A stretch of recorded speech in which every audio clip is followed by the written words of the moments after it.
Bum, bum, bum, bum, bum, bum, bum, bum, bum. Oh, hi. Can you guys hear me? Can you hear me? Here we go. I might be blurry. Give me 1 second. Ooh, and zoomed out. Zoomed out and blurry. Here we go. And then we'll go do do do do do do.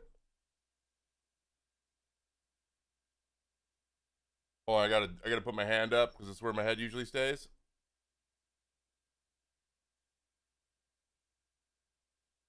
Crispy. Here we go. What's up, guys? How we doing?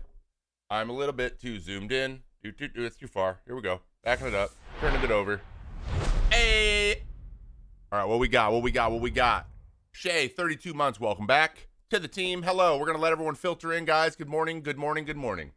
I know we are not here on a Monday. It is a Tuesday. I'm going to be probably repeating this over and over and over and over and over again. But this week, next week, and the 2 weeks after that, it's going to be a Tuesday show because I am flying back from New York City every single Monday. Hold on, let me do this. Got to put up my. You'll see me lighten up here a little bit. Some natural light on my face. Wow, nothing changed at all. It is sunny outside, trust me. And I only look tired. I'm not exhausted, trust me. How are we doing? How's everyone doing? How was your weekend? Shay, again, thank you so much. Welcome back to the team. Let's get some Team A1s and some Team A raves in the chat. We got a lot to talk about. So much to talk about. Holy McMoly. Damn, Trev getting those Sky Miles. You know it. I mean, I better get some Sky Miles. Brewers Twins 2 electric games. Saw that. I did check up a little bit on the flight yesterday. Mariners are the opposite. We're going to talk about all kinds of stuff today. Injuries, the injury avalanche, the post All-Star game injury avalanche, which, whew, rough. Where's Jesse Winker going? We'll discuss. Let's discuss because I want to get into this thing, right? I might even pull up a Google Doc. Yeah, that's how serious I am about this. Thoughts on the Cards? Cards are playing well, man.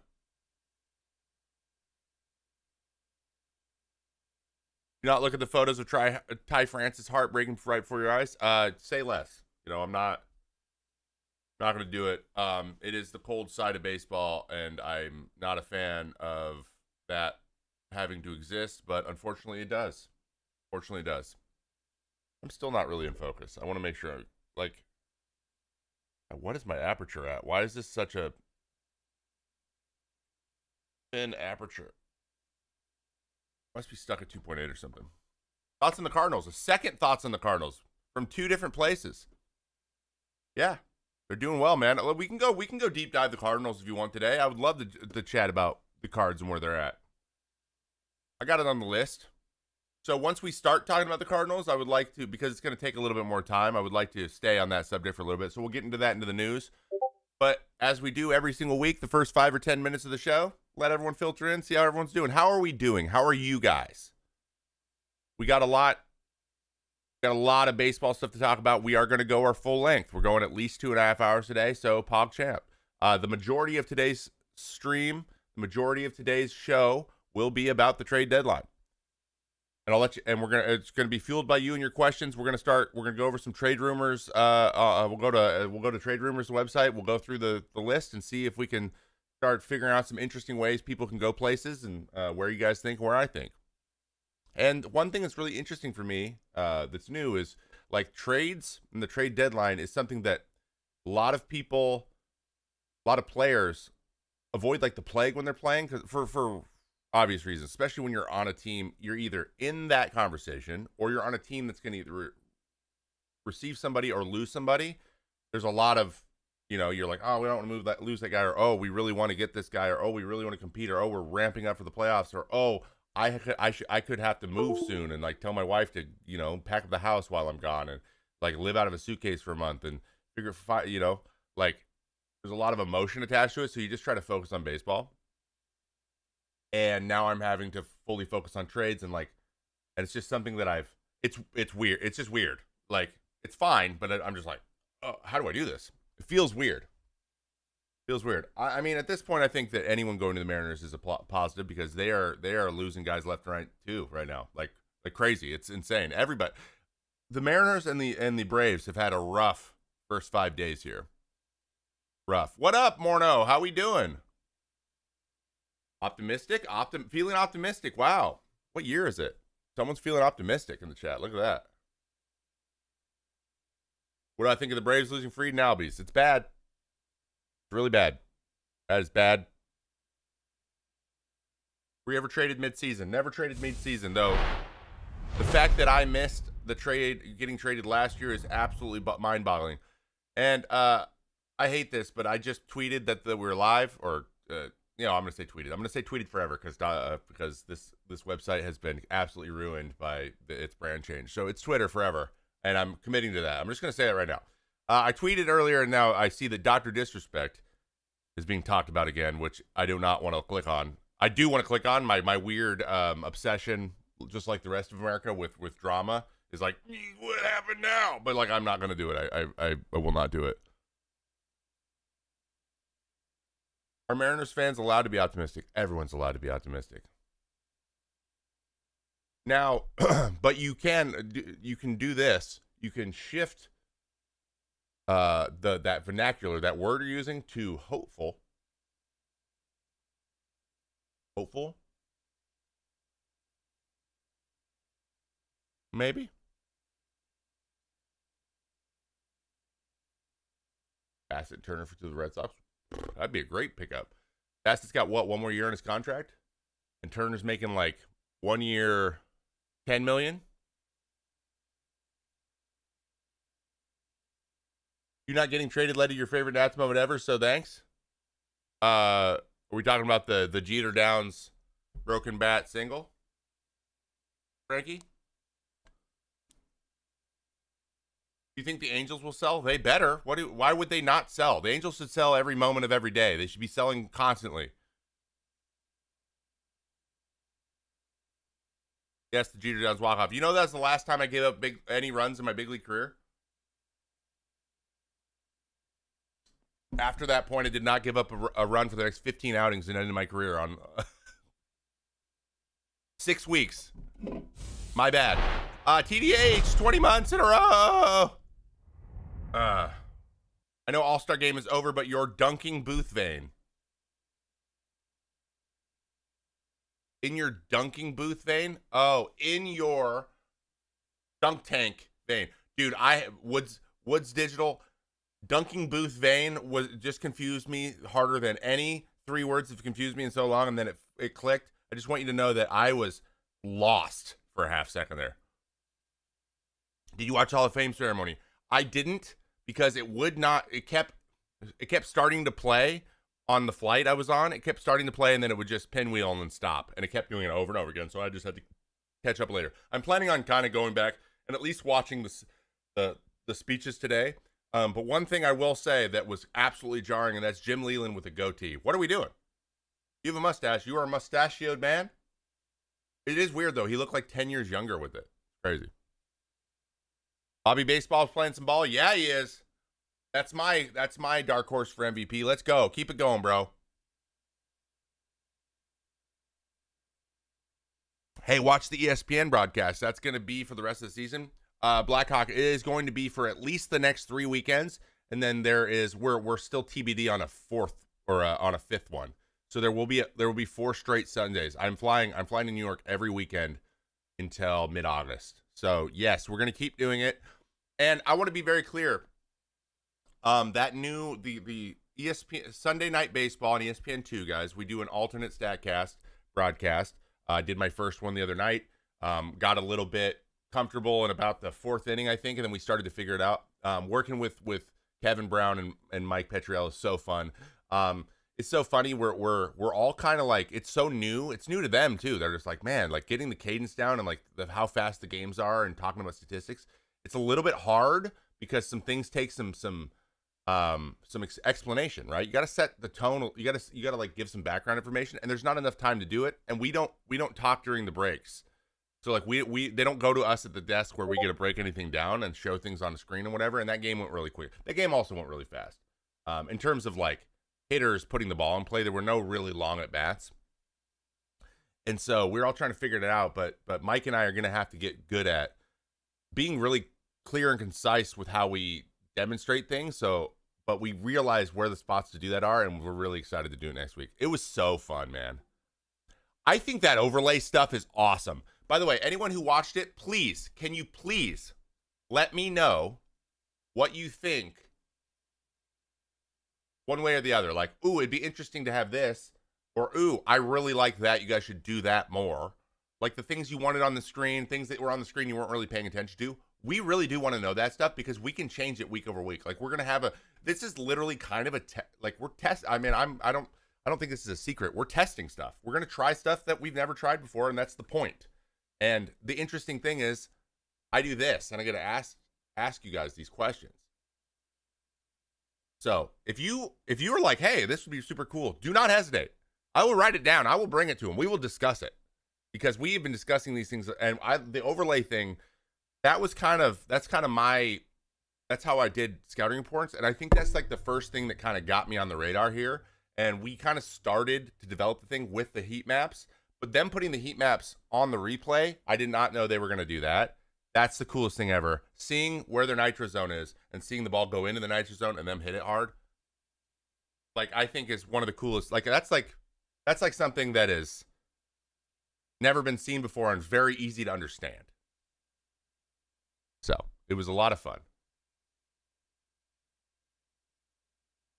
Would you ever do local for a team like an unproblematic Burt Blylemon? I don't know, man. I don't know if color commentating during regular games is something that I would enjoy doing. Because here's the thing. I like doing I like telling stories, doing the anecdotal, like this type of thing, like the Twitch. Hey, look at me dance on the camera. And then there's like the super professional. Let's talk about statistics. Let's do like real breaking down of things. I want to do either funny or I want to do those are my two kind of different types of styles that I like to do. I get them in different modes. And I feel like a local broadcast is kind of in between those things. You don't have as much freedom and you have to kind of, every audience is a little different. I don't know. I like national broadcasts because I can reach more. I don't know. I don't think so. I don't know if that's something that I'd be really interested in doing. And I would have to be in booth.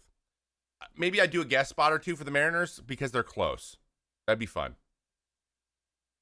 Someone asked, would you ever go on MLB Network?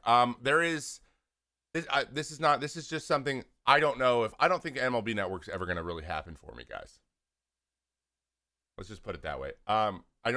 What you need to know is MLB Network is owned by the league, and Rob and the commissioner's office has a direct impact on that. So they can say, hey, we want this guy, we don't want this guy. And surprise, surprise, I don't think I'm the most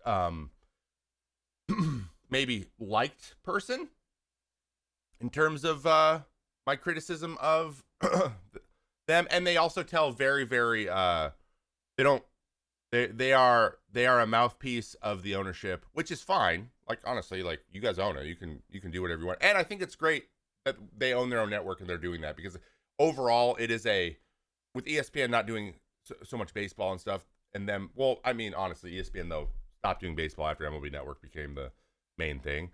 Them kind of taking over their own like a 24/7 baseball channel is, I think, overall a good thing. Overall it's a good thing. So, but maybe it's just not a thing that I'm going to be doing because of the way that I do it. It's just the way, like, I don't think this is a concerted thing. I just don't think, like, they either ask you to do it or they don't. And I don't think I'm going to be asked very much. Maybe sometimes, maybe to contribute a little bit, but I don't think I'm going to be invited with open arms based on my history, which it is what it is. Subway Series. Oh, the Subway Series start again. It's the next two games here in Yankee Stadium. All right, who is it? Cole versus Manaea, Gill versus Quintana. Ooh, that's gonna be interesting. Two lefties versus the Yankees. Because Mets are playing pretty good, man. I got a split. It'll probably be a split. I think the Mets will take a split. I think both teams would take a split, actually. I think both teams will take a split. I'll say Quintana. Quintana, the Mets win today, and then Cole beats Minaya tomorrow. But like that'll be 3 out of 4 for the Mets. I think it's split. Who's the best national commentator right now? You mean play-by-play guy? You want to talk about play-by-play? So commentating, right, is play-by-play and color. So do you want? And those are two different skill sets. Play-by-play though, Kevin Brown's in there for me, man. He's got the Joe Buck thing going. He's good. He's really good. Any word of who picked up Ty France? I don't think anyone has picked up Ty France. So that's a great segue. Let's get into the news, guys. Let's start with some news. People have filtered in. We're 15 minutes in. Let's get it going, all right? It's rivalry week. Oh, yeah, duh. I knew that. Rivalry week's usually right after the All-Star break, too. Big injury or big news updates, and let's talk about a couple guys that are now gone from their teams that I did not anticipate being gone from their teams, and that is... Wait, no, I don't have anything for this. Hold on, going back. Yesterday, Ty France was put on outright waivers, and James Paxton was DFA'd for River Ryan. So the two guys that are going to take the spots are actually River Ryan for James Paxton, which the Paxton thing was super interesting to me because, you know, we know about the Dodgers and their starting pitching woes. And also they used so much bullpen guys over the last 3 games, even though they won all 3. They used a lot of bullpen arms in those games. And they're going to get River Ryan making his debut. He is a starter, but we have Clayton Kershaw coming back, and Glass now pitching tomorrow, and Clayton Kershaw pitching on Thursday. I don't know. Is River throwing today?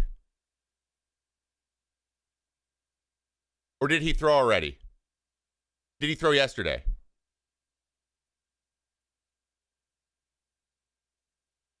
Paxton was interesting. Not really. Okay, River threw yesterday. Cool. So did he get sent down already? Did they grab a reliever? 5 innings. Okay, so River Ryan makes his debut, throws 5 innings in Colorado. Hey, dude, hang with him, by the way. Get your first ever outing in Colorado. That sucks. Well, good for him. Okay, so I didn't see it. God damn it. I missed a lot of games yesterday, guys. As you can imagine, very, very tired. I flew to New York on Saturday, red-eyed, Saturday night. Got there at Sunday morning at 10 a.m. and then I went and like fell asleep for 3 hours and then just went on with the show. So I've been running behind on sleep, so I got a lot of sleep last night, and I literally vegged on the couch. I couldn't even look at my phone. My phone hurt my eyes. So he threw in LA? Wait. Oh, Boston played Colorado. I'm an idiot. Sorry. Hold on. Okay, we're back. River threw in Who did LA play yesterday?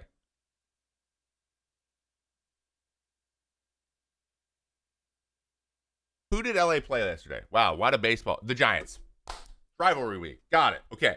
River threw well yesterday. Good for him. Threw it home.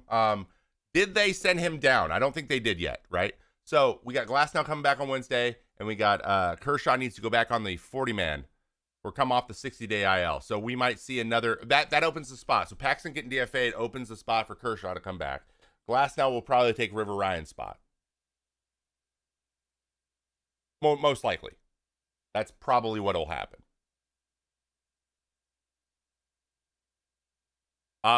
Or it could be Knack or Ryan or Robleski. Who knows which one? So as far as I know, Kirsch was slated to go Thursday.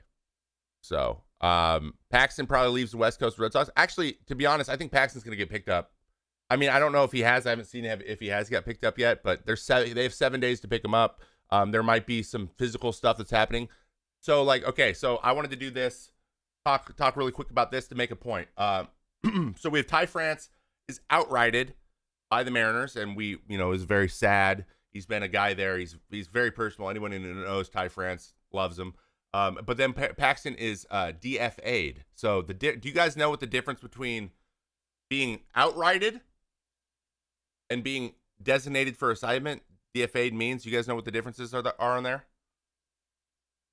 Yeah, to be honest, Paxton's going to get picked up by somebody because there is a lot of starting pitching help people need. The Orioles could pick him up for a bit to be the 5th guy. Just to like to bridge to the deadline for 8 days, get a start or 2 out of him minimum.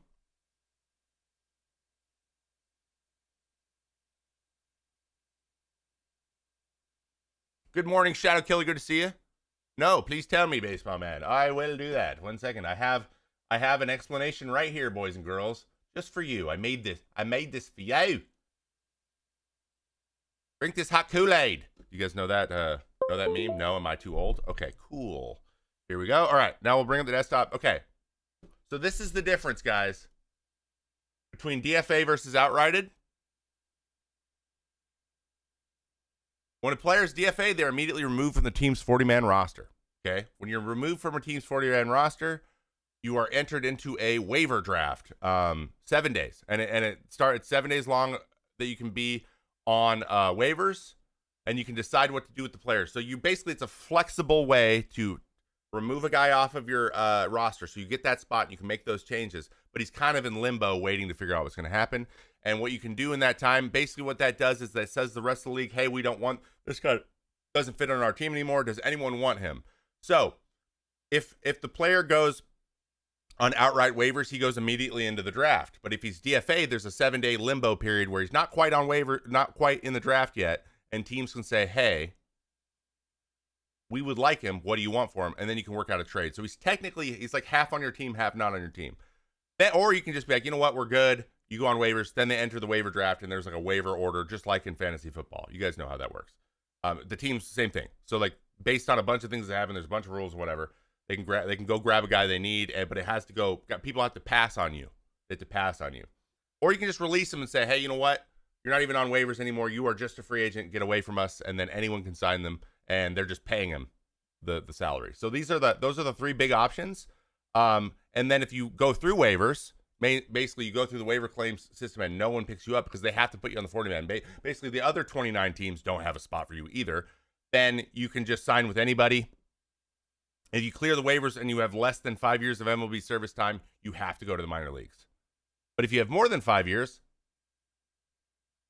which Ty France does, they tend to just outright you and go past the DFA part because they know you're just going to be a free agent. You're just going to, if you go to the get designated to the minor leagues, you're just going to say no and become a free agent anyways. So if you have more than 5 years, you can say, I'm not doing that. I'm not going to AAA. I'm just going to take my chances out in the world. And if you do that, they still have to pay you. So you have the opportunity to get your full contract. If someone signs you, they pay you the minimum. So outright waivers is just straight up. You're basically going past the trade part and you're just going to outright waivers, and then everything's the same after that. So you see all these things like when a player is placed in outright waivers, the other 29 teams have to claim the player within a specific area. Oh, I lied. When you put them on waivers, they go straight through waivers. You only have 48 hours to do it. The claim has to be done in 48 hours. So basically, they go through the process. Then if you're not paying attention or you don't claim the person, you miss them, then it's your fault. And if you clear waivers, then they can go to the minor leagues. But if they have more than 5 years, they can say no. So DFAing gives you more flexibility, but with a guy like Ty, when a guy's got more than 5 years, they get outrighted most often. Yes, that's what happened with Keuchel. So that's the difference between those two things. So you're going to see guys with that are not even in ARB yet, they get DFA'd a lot when they don't have any options. So you run out of 3 options to get the option in the minor leagues. That's when you have no control. Then you get DFA'd. That gives you an opportunity to possibly go to another team in the same situation you're in now or be a free agent. And then getting outrighted means you're probably going to be a free agent. So outright is actually the better thing for veteran players because they have more control over what happens to them. In terms of leaving the situation they were in and going to a new one. That's the difference. And so that's why we see some guys get outrighted, some guys get DFA'd. It's usually about service time. Do you think they want to trade him? I think they would love to try to trade him. I just don't think they can. And if they outright him, then if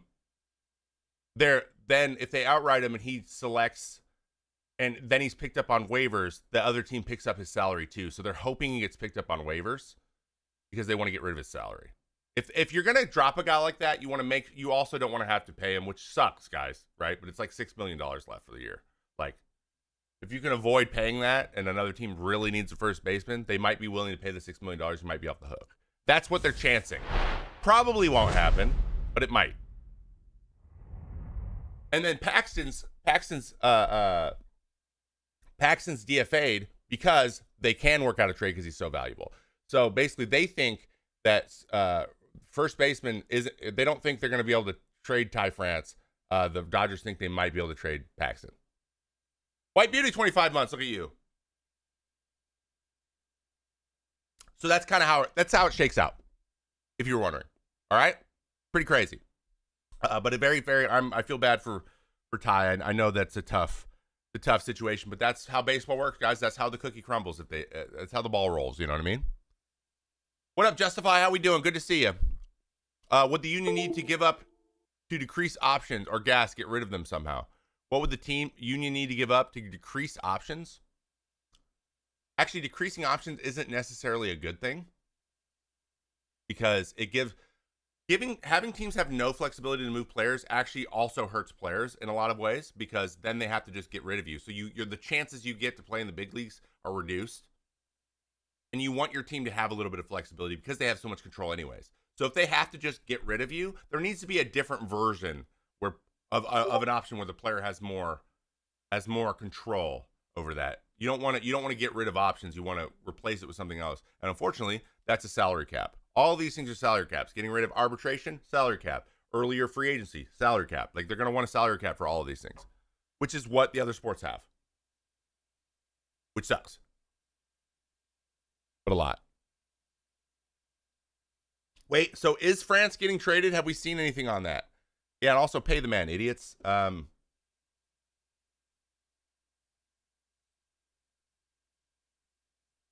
Trevor, what are your thoughts on political expression in sports? You can do political expression anywhere.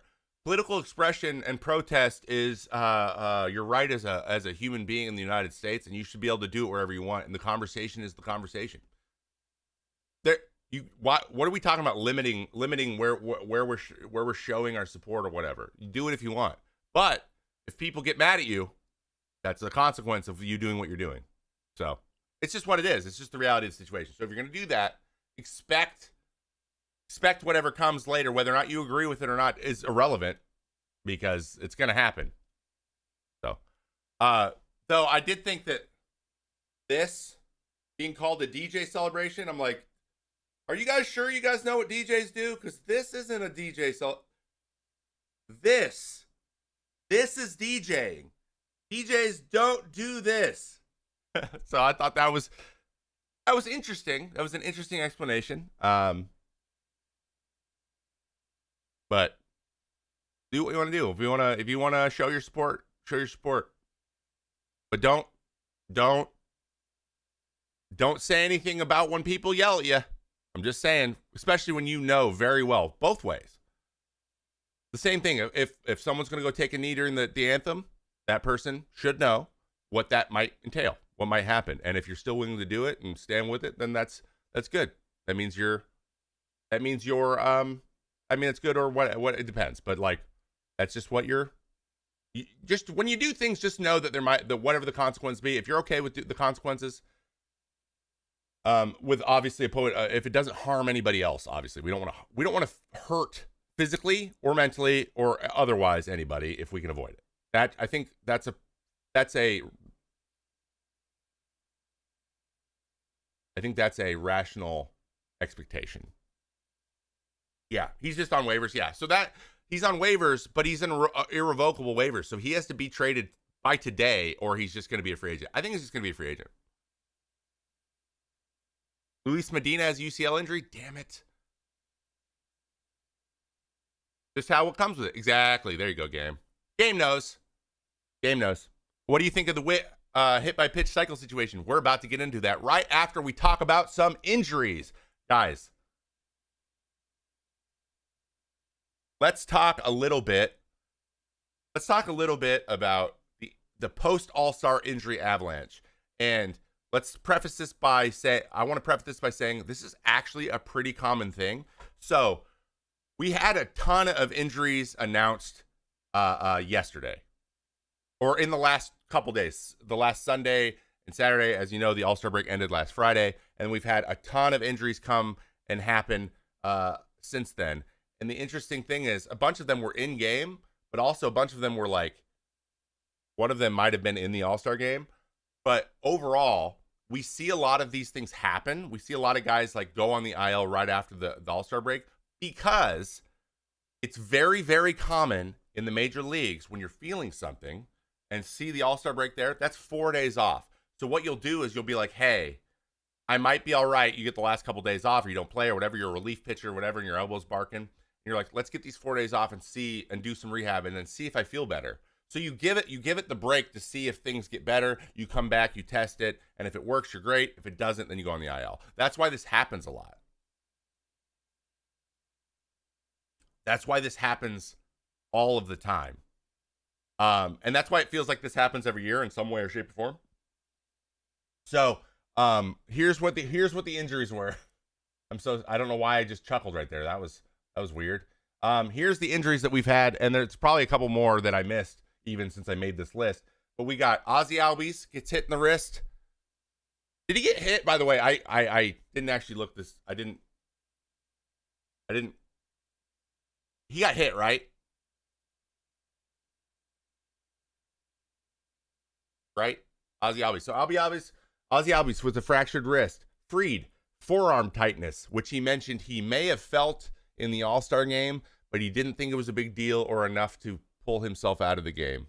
Oh, he's trying to steal. Okay, yeah, I saw that. Okay, so he got his wrist pinned. That's just a playing injury that happens, right? That's not one of the All-Star ones. Fried felt something in his elbow, or not his elbow. Sorry, not his elbow. Some forearm tightness. Might have felt it in the All-Star game. Said he didn't feel like it was enough to not pitch. It's always enough to not pitch, Max. Do not pitch in the All-Star game, bro.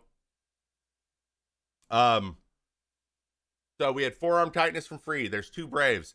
Then the Phillies DFA Whit Merrifield. They're like, okay, we can go pick up Whit. He can play second base sometimes. He can fill in the spots. He goes, in his first day as a Brave, gets hit on the finger and is getting evaluated. He might have a broken finger. So, which is terrible. Which sucks. But Whit Merrifield may have gotten hurt immediately. So that's 3 guys for the Braves going down in a couple days. That sucks. Braves can't catch a break this year, and they're still somehow right there in the driver's seat for the first wild card spot. Read it as broken pinky. Oh no! So he's got a broken pinky too. Okay. So he looks like we lost Whit Merrifield to a broken pinky. That sucks. Oh, no fracture. Cool. Whit is day to day. So we got a day to day Whit. Awesome. These updates are going to be coming in real time, guys. I'm just going by what I was able to find 2 hours ago when I put this together. So they lost 3 guys. He's day to day, but he probably won't play for a little bit. He's probably pretty sore. Rule of thumb, whenever you guys get to the big leagues and you pitch in the All-Star game, if your forearm's tight, do not pitch, please. Mets Braves 4-game series could shift the wild card standings. If the Mets beat them on all 4, yeah, maybe.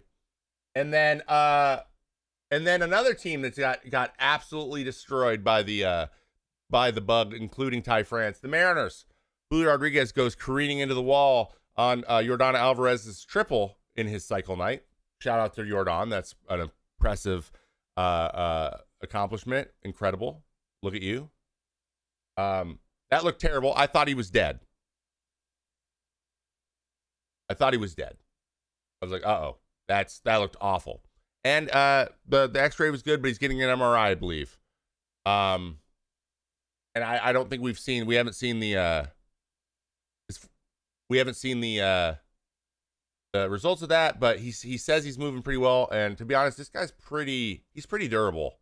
He gets hit a lot. But right now Julio's banged up. And then last night they lost JP to also a broken pinky. So they lost JP Crawford, who was starting. They needed him bad because he's the best on base guy on that team, and now they don't even have that. So they're gonna have to get some young guys stepping up big time, man. They need. Oh God, they need help. Julio probably will power through this. I would assume he's like Gumby, but losing JP might be the biggest thing. And then they DFA or they outright tie, so they came pulling back off, but it looks like Locklear is going to be one of the ones. Why can't the Mariners hit in general this season in general? A lot of things, man. Park factors, some guys struggling at the exact same time.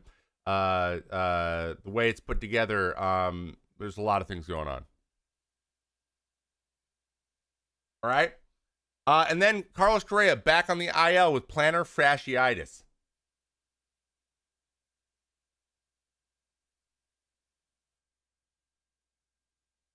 Carlos Correa back on the IL with 10-day with plantar fasciitis. Something he's had before. He battled through it last year, but he said they said that he is it is not as bad as last year, and they think it's going to be a quick thing, but it's something. Let's nip it in the bud now and let's go. And he has been their best hitter all year. That's not great. But this is something right with his ankle, with his heel, with his Achilles. There's something going on in there. He's got some chronic issue that he had and failed his. Remember, we had the big thing where everyone's trying to sign into the mega contracts, and he kept failing the physicals. It was all associated with this. He's not feeling great, but looks like this is kind of precautionary, and they have the ability to do it. So that's good. Good for them, man. That's good for them. What up, Yankees fan? They want him ready for October. Exactly. It feels like your foot is broken. It like burns. It's like a burning. I've had plantar fasciitis too. It sucks. Like you can't even start to. You try to like loosen up your fascia, but like it's the point where it's so stuck you can't move at all. It's the worst. Oh, it's the other foot too, and that happens a lot as well. By the way, you get plantar fasciitis from compensation from trying to take weight off your other foot.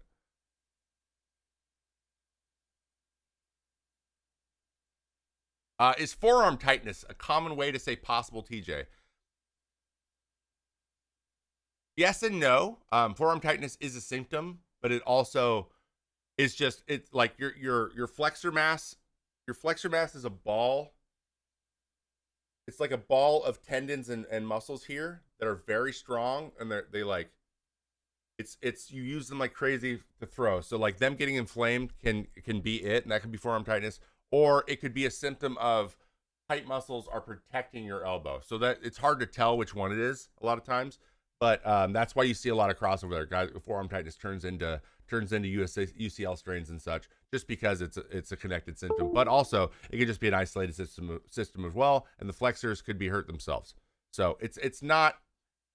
It is common. You were right there, but it's not necessarily directly correlated. Thoughts on Scherzer with arm fatigue last start? Not surprising at all. He's had arm fatigue all year. He's having nerve issues. He talked about. And he's 40 years old, man. Like, it's just, I think he's just used to a level of output that you just simply, it's hard to do at that age. And it's just something he's going to deal with for the rest of his career. Like, look at Kershaw. Kershaw's way younger. And it's just what happens when you throw 3,000 innings. Is the new brace version of TJ a significant improvement? No, it's not a different procedure. It's a specialized procedure for a specific type of injury. You have a fraying UCL, a UCL that's going to probably continue taking damage, but doesn't necessarily need to be reconstructed yet. But you still can't pitch, so they brace it. That's what happens. They strengthen it surgically before it can tear. I had a full avulsion. Mine came completely off of the bone. A brace would not have helped me. So that's the differences. Like a brace procedure is just for a specific type of UCL injury. Avulsion tear versus full thickness tear. Exactly. Mine avulsed. Also, there are slap tears. There are vertical tears. There are tears like mine went this way, right? It came away. Some guys get tears this way because it's tendon. There's strings, so the tendon kind of separates like a rope splitting. That's what happens. How do you fix that one? That's when guys get PRPs or braces. Colon was able to pitch at 42. He also threw 84, and he also may or may not have gotten that good blood in there in the middle for a bit. Some people don't have UCLs. Yeah, they're already dicky. Some people are like a Roy Oswalt, and they just electrocute the shit out of their arm and then never get sore again. That's real. The Mariners are struggling bad. They are. I don't know. They were the beneficiaries of a bad division. And then a team caught them. I don't know if you guys remember this, but in 2021, the old Mets had first place for about 4 months of the year, and they called it the June swoon. But in reality, we were never over like 9 games over 500. So we could have ran away with it at any point, and we didn't. And that's on us. They didn't earn it; they were given it.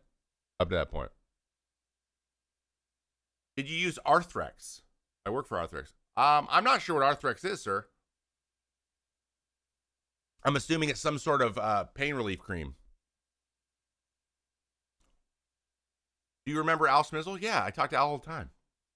I have his phone number, bruh. Brother man Bill.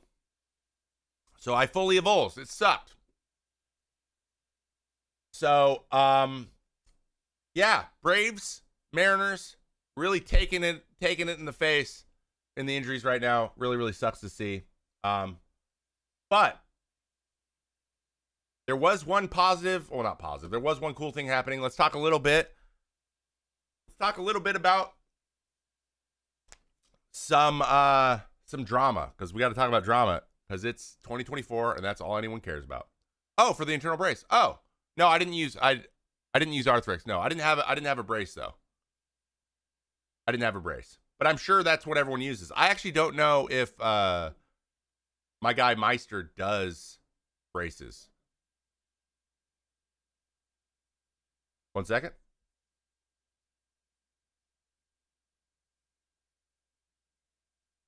Who are your picks for the World Series and wild card? I would say watch last week's video. I'm actually releasing a video today about going over all my breaks. So I'm gonna leave it up to the imagination for now. I basically revisited all my preseason predictions and updated some of them, and that video is gonna go up right after this stream on YouTube. So I'll let you watch that. How's that sound? But it talks about all that stuff. It's really interesting. All right. Last night. Hold on. Oof. Last night, Bobby Witt Jr. is hit by a pitch in the 6th inning when he is just shy of a single shy of the cycle, which it's a single. And Salvi Perez was visibly frustrated. Let's watch this bad boy. So we get a miss up there. First pitch sinker. Castellanos goes up there and hits him. 9-3-2.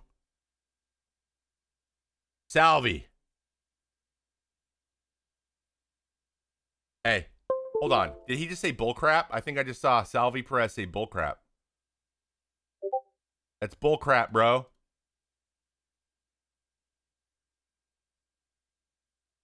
Did he say effing bullcrap? Hold on. Can you go full screen, please? What's happening right now? Why won't this go full screen? Whatever. He said effing bullcrap. He did. That's awesome. But I don't think he wouldn't say shit. He just said crap. Or maybe that is maybe. It looks like he says crap. Now, maybe he did say shiz. Okay, maybe he did say BS. I like to think he said crap because that's funny. But everyone's very mad. Bobby's like, you know what? This is stupid and I'm pissed off. Salvi's angry. And don't make Salvi angry, boys and girls. Now, I don't think that was on purpose. Let's be very clear. I do not think he did that on purpose. There's no reason to do that on purpose. Throwing into Bobby Witt is a strategy, especially when you throw sinkers. I don't think he did it on purpose.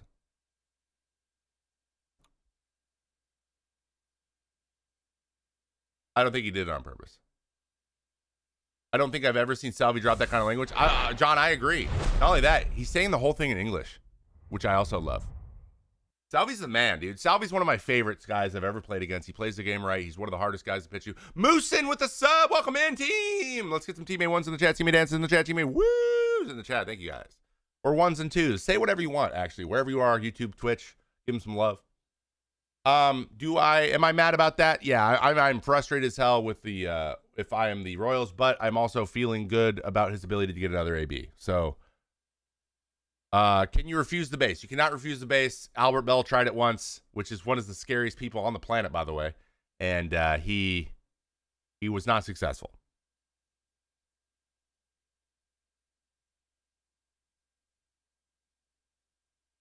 Hey, thanks, Tootie. Appreciate it. Albert Bell, guys, remember? So Bobby Witt, as you can remember, last week I talked about him being my dark horse, probably the only guy who could probably catch Aaron Judge in the MVP vote, and right now he's doing it. So let's get it. Should a hit batsman be worth 2 bases? No. Why would that? Why? No. That's the dumbest thing I've ever heard. Absolutely not. He's the leader in WAR? Yes, because he's incredible on the bases and incredible at shortstop. Okay, so this happens in the 6th. All right, so this happens in the 6th.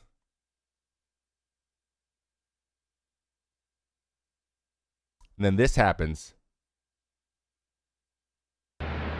Nope. This happens in the top of the 7th with 2 outs, nobody on. So you notice this, guys. Though this is a 2-1 count, so this is a little bit weird. This doesn't make sense. If you're going to hit somebody, hit them. Literally the same pitch. Guys, literally, it's a side armor throwing 92 sinkers, and he hit him with the exact same pitch. But I will say, Schreiber's reaction quickly flips around, doesn't seem too angry. To the credit of Moreno, just took it, ran to first. None of the players seemed too angry. We got Big Jordan behind the plate. He's like, "Hey guys, what do you guys think? Should we do what do you guys think? Should we do some warnings? Let's do some warnings, nip this in the bud." Okay, we're gonna do some warnings. Torey Lavello. By the way, just things you guys need to know about Torey. He's big on like the keeping these options in play. He doesn't like it when those options are taken out of his hands. They are. But Jordan's like, "Hey, bro. Come on, man. This is a pretty cookie cutter situation. Let's keep this where it's at. I don't think it was on purpose, but just in case people decide to start hitting people on purpose, let's just make sure no one starts hitting people on purpose, all right?" And, it's funny. If someone else got hurt, it was very clearly an accident, they probably wouldn't throw him in. There was one of those, throw him out. It was one of those things where it was tame enough to where they wouldn't get thrown out. Just like we saw, didn't we see that a couple weeks ago? They gave warnings and they hit the guy and then they didn't throw him out, which makes no sense. Generally, how do pitchers feel about retaliatory pitches? Some people really, really, really love doing it or want to do it bad. Most people are like, I'd rather not. But it's just drama for the sake of drama. And then Torey argues with the conversations. This is so funny. This is so interesting. Because it's very like, this is so kind of not cordial, I don't want to say, but like leaving Salvi's like, "Hey man, like we didn't do it on purpose." Like, I don't think he thinks, like Torey very clearly doesn't think that it was on purpose. He's just like, "Hey, don't because if there's an accident, if we think guys are accidentally getting hit, then if someone accidentally gets hit again, they get thrown out of the game. That's bullshit." Right? That's what he's talking about. Salvi probably feels similarly. And for Jordan to let Salvi stand here and be in the conversation means they're kind of on the same page, which is weird as hell. And then the man, Quattro, as I call him, comes out of the other dugout. It's like, "Hey, whoa. We can't have my catcher in there. I don't want to, what's going on? If you can't throw inside, don't throw inside," types of things. So, like, he's just explaining. He's like, "What else do you want me to do?" They're like, "Hey, all right, Salvi, you don't need to be in here." Salvi's just listening. Salvi's not even saying anything.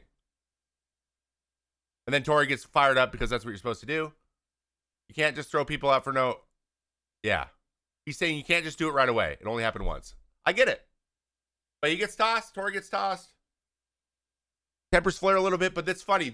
I don't think either one of these teams think any of this stuff was on purpose. Like, he's mad he hit him when he had the opportunity for the cycle, not because he did it on purpose, because he hit him.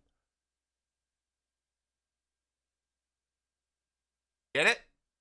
Boo ads. You guys getting a lot of ads? Hey, YouTubers, you getting ads? Also, nice, Ian. I see you, bro. Yo, how's it going? What up, FN Zaps? Sup, fam? How we doing, brother? Good to see you. Little drama. He's talking to him. I'll be honest. Being an umpire is crazy. Just getting yelled in your face and having to take it. That's crazy, bro. He's like, "What else do you want him to do?" We're all still there.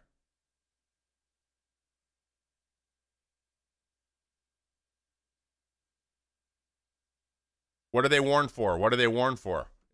So they're like, "Hey man, we know it wasn't on purpose." He goes, "Then why are you warning them?" It's a big nothing burger at this point. It happened. Let's move on, right? And that's kind of what happens, right? At the end, he's like,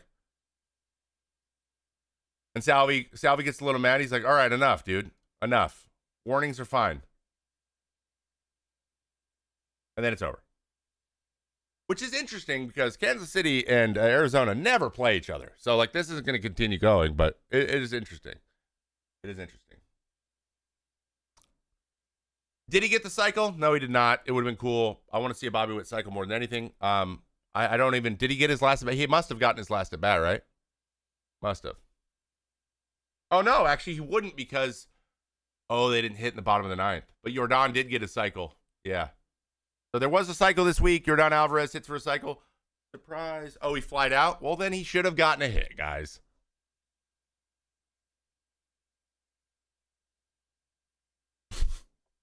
If you want a cycle, you hit for the cycle. All right? What up, Johan de los Santos? How you doing, man? What does it take for a beef to last? Probably like season-ending injuries, like when Utley slid into Tejada, that type of thing. Even though that was in division, that would last. Langford hit a walk-off in extras. Good for him. I saw that as well. Rose have had a cycle since George Brett in 1990. Dang it, that would have been awesome. That would have been sick. So that is the news, guys. Bobby Witt Jr. Wow. So let's talk about some trades. You guys want to talk about some trades? It's trade time. Trade time. It's trade. Let's talk about some trades. Let's talk about some trade. Or you guys ready to talk about some trades? Trades. Who do you think the Braves are going to go for? No idea. Now, let's do this. Let's pull up trade rumors. MLB trade rumors.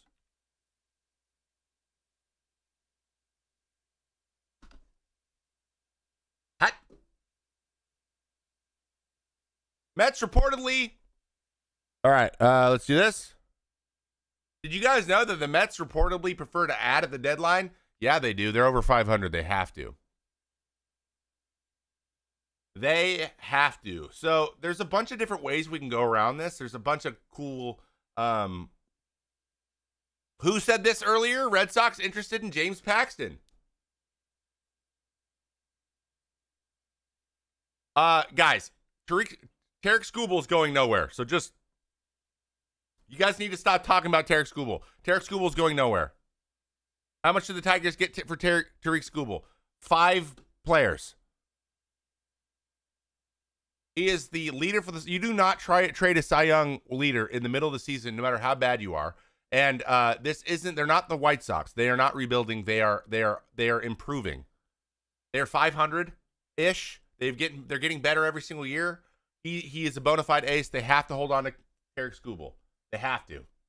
They have to. Let me just pull up a hold. You know what? We're going to do this in a notes app.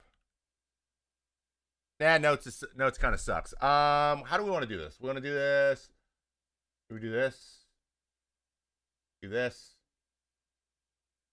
Move this. Let's talk about some trades. I just spelled my name.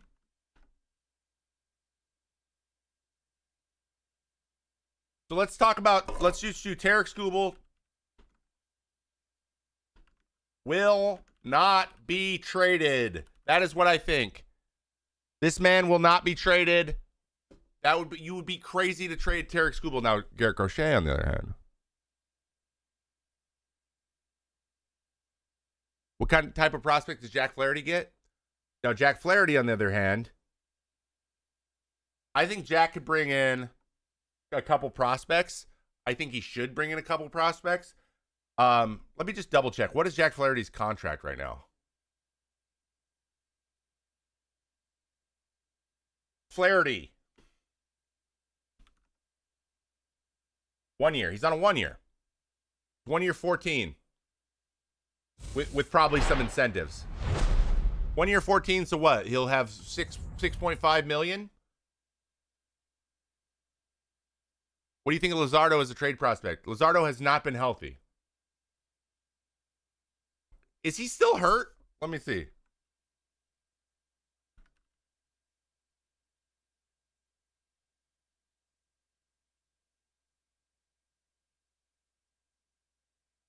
No, he's hurt.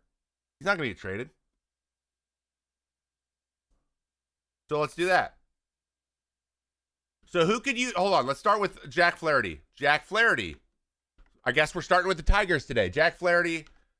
Good landing spots for Jack Flaherty. Orioles. Huge. Orioles would be a huge one, man. I think they could go one prospect for him. Straight up. I think they could get one of the top guys from the Orioles, or if they could do two lower levels, like in the teens.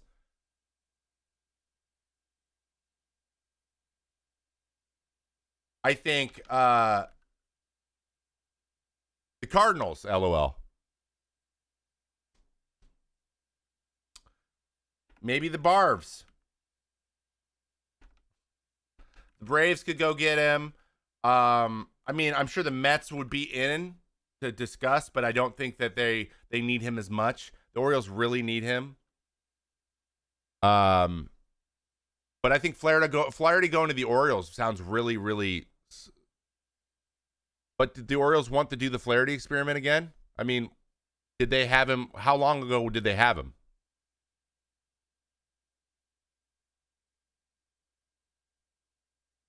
Oh, the Dodgers? Yeah, the Dodgers are going to be mentioned in everyone. But I think that the most likely is probably the Orioles. I would say the Orioles are probably the most likely to grab Flaherty.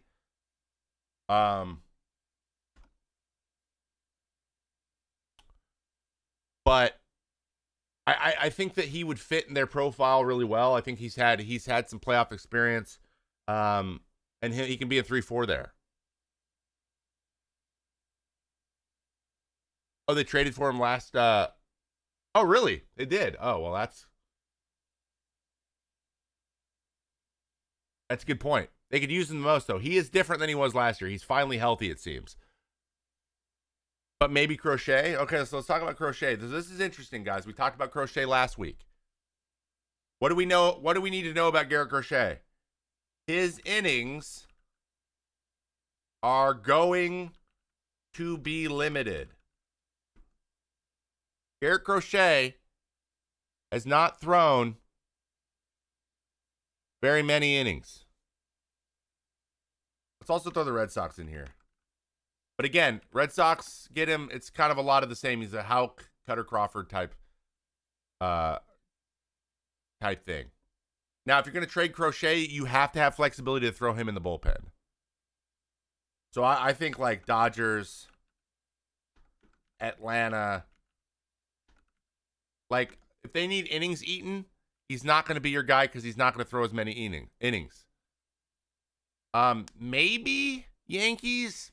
I don't know, man. I don't know about Crochet to the Yankees, but maybe Kopech to the Yankees. Do I think Trevor Bauer will ever be signed? I do not at this point, no. Pen till the postseason, right? Then starting? I mean, yeah, but at that point, like, you're still only going to get 5, you throw him to the pen, then you got to stretch him back out. That's just never a recipe for success. You know what I mean? So, like, maybe it's pitch him, like, start him, for piggyback him, piggyback him, doing that kind of thing. But I think the big teams with the most depth will be fine. Like, I don't know, maybe the Orioles could make that happen. We're always going to throw the Orioles in because they have so many prospects. Turn them into a two-thirds innings, 2 to 3 inning pitched fireman. By the way, you guys know he did that up till this year, right?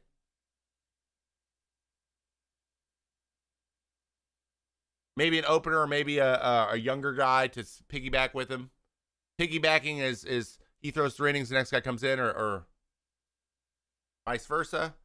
But that's the interesting thing. So innings getting limited is really interesting. So the same thing's happening with the Red Sox, right? What do the Red Sox need? Tanner Houck has never thrown more than like 120 innings, and Cutter Crawford's never thrown more than 120 innings. Those are their 2 big guys. Right? Brian Bayo is not throwing really great, but he is going deeper into games. He's just getting hit around. Why is innings limited? Because he's never thrown more than 120 innings. None of these guys have thrown any innings. Scooble to the O's. Scooble to the O's. The only way Tarek, I call him Tariq every time. I don't know what, because it looks like, or that's what, the first time I ever saw him come up, that's what the guys were calling him on TV, and they changed it really quick. And now I can't get rid of it. Orioles for a huge haul. But I don't think Elias is a guy who is going to do that. But the Orioles could make it happen. They have the prospects for it, but I don't know.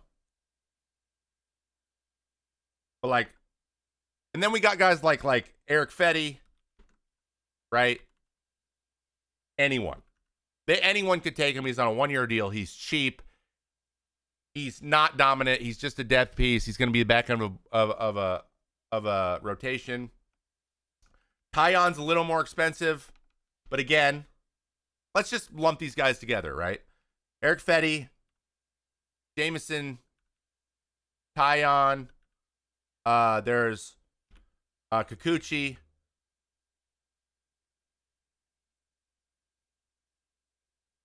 Who else? Who else in terms of pitchers?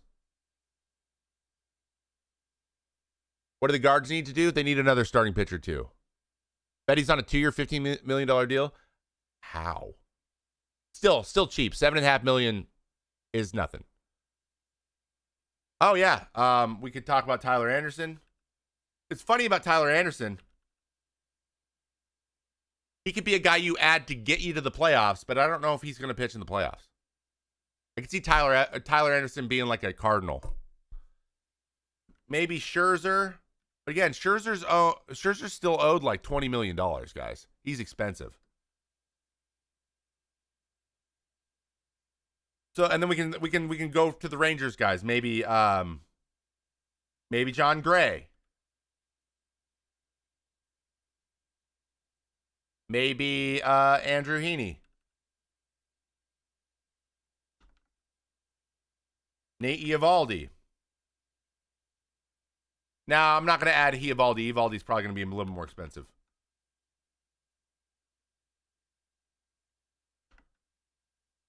I got maybe Red Sox, Reunion, possibly Orioles. And I got Braves, too, being a big one. But I think, like you say, right, this group right here, guys, this is a prime Twins group.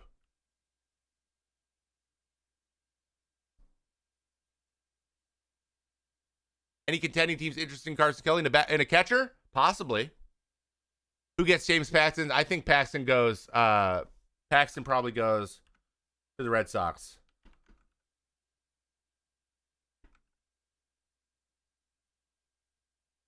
Kirby Yates back to Atlanta? Possibly, but do they really need the bullpen?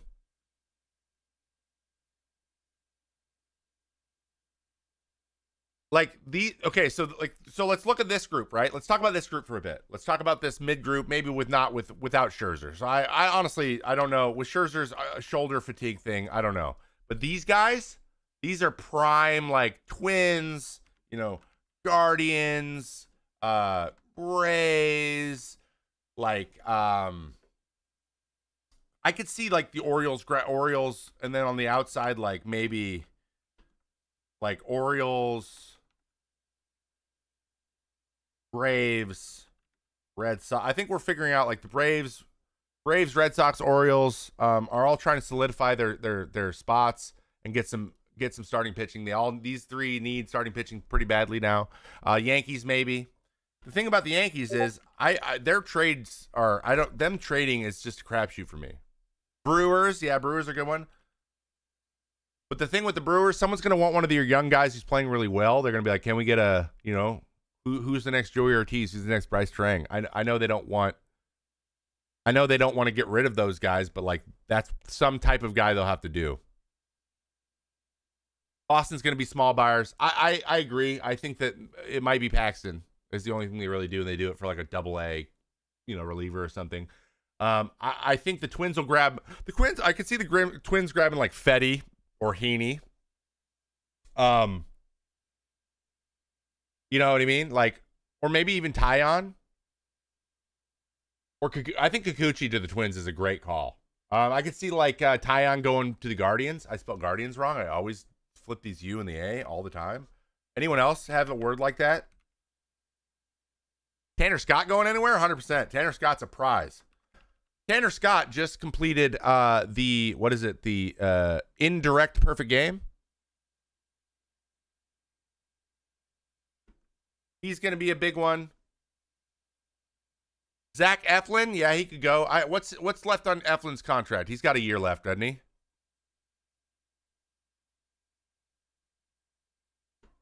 To the big buyers.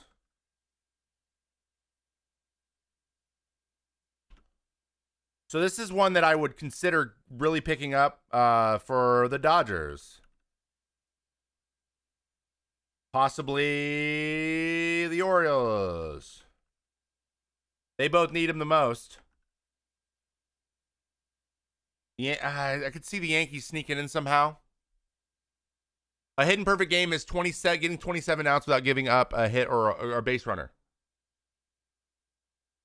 So the hidden perfect game is getting 27 straight outs over a period of time. 1 year left to Eflin. Zack Eflin. Again, depth piece. Honestly, he's a little bit more expensive than these guys, but I think he's one of these teams again. That is, if the Rays decide to, or no, he won't get traded to the Rays. He's on the Rays. If the Rays decide to sell or just trade guys, do you think Bueller will stay in Atlanta? Bueller's hurt, guys. The guys who are hurt are not trade deadline trades, guys. Oh, you meant LA. No, I think Bueller will stay in LA. Yeah, of course. He's hurt.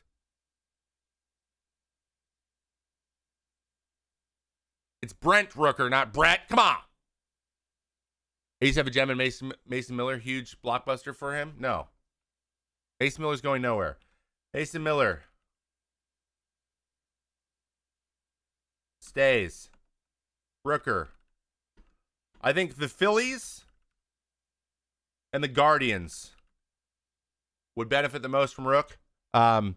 Places that you can use a DH as well. I mean, obviously the Mariners. I mean, every hitter needs to go to the Mariners need him. I think that if the Rays sell, which they might, Yandy Diaz could bring in a lot.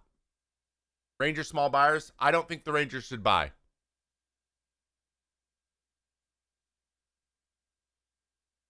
Bueller has been training with Tom House. He's not down with the injury. Not technically, no, but that's not Branch. I'm going to be honest. Him training with Tom House is actually worse than him being injured in terms of trades. No one's going to, no, that's not going to happen.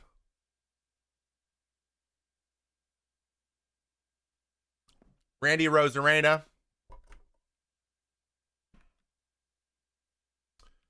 That's not how you spell it. I'm going to go Arose and Paredes.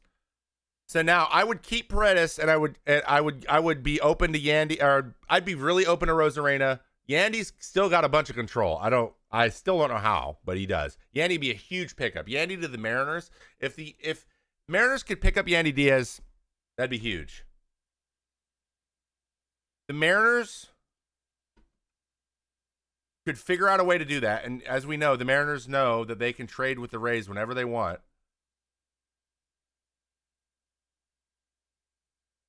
But we're looking for outfield help, right? And Whit Merrifield is day-to-day, so we're okay with that. We're still holding out hope for Whit being able to fill in some of those spots. But, yeah, they want to get someone that isn't David Dahl, right? What about the Jays selling? Dude, the Jays selling, that's going to be a game-time decision, right? So let's talk about Bichette and Guerrero.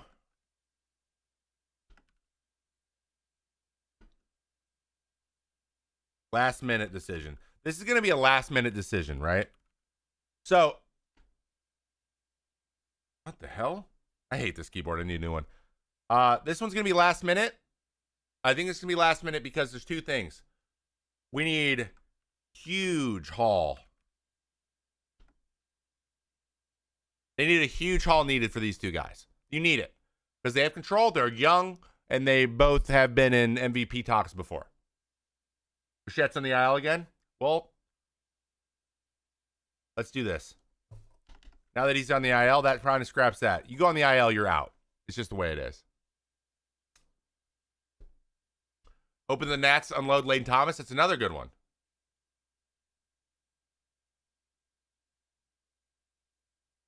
Braves got to keep Kelenic. They do. You know what's so funny? I saw an article recently about Jared Kelenic has been turned around in Atlanta, and the statistics between him and this year and last year are actually not that different. But I think this is going to need a huge haul. Like, it's just going to be one of those things. They're just not going to get something they like to hear. And with Bo actually being hurt, I think what they would prefer to do, and this is a guess, but what I think the Jays would prefer to do is either trade them both or keep them both. Louis Robert.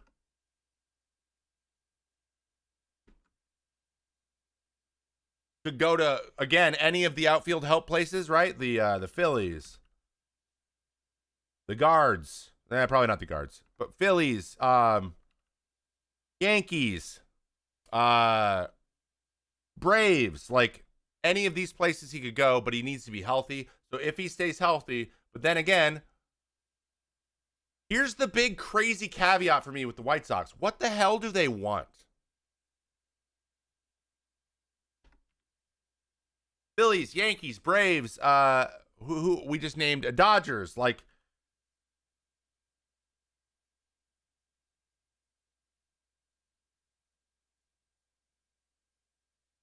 whoa, do you guys just see that?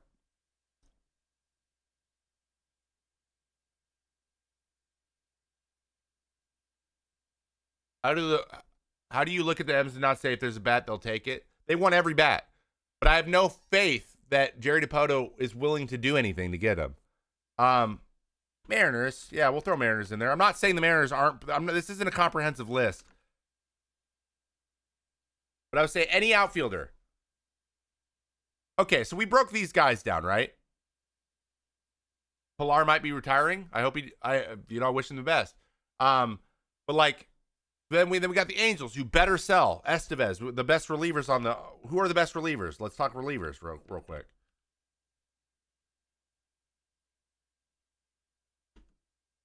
We got Estevez.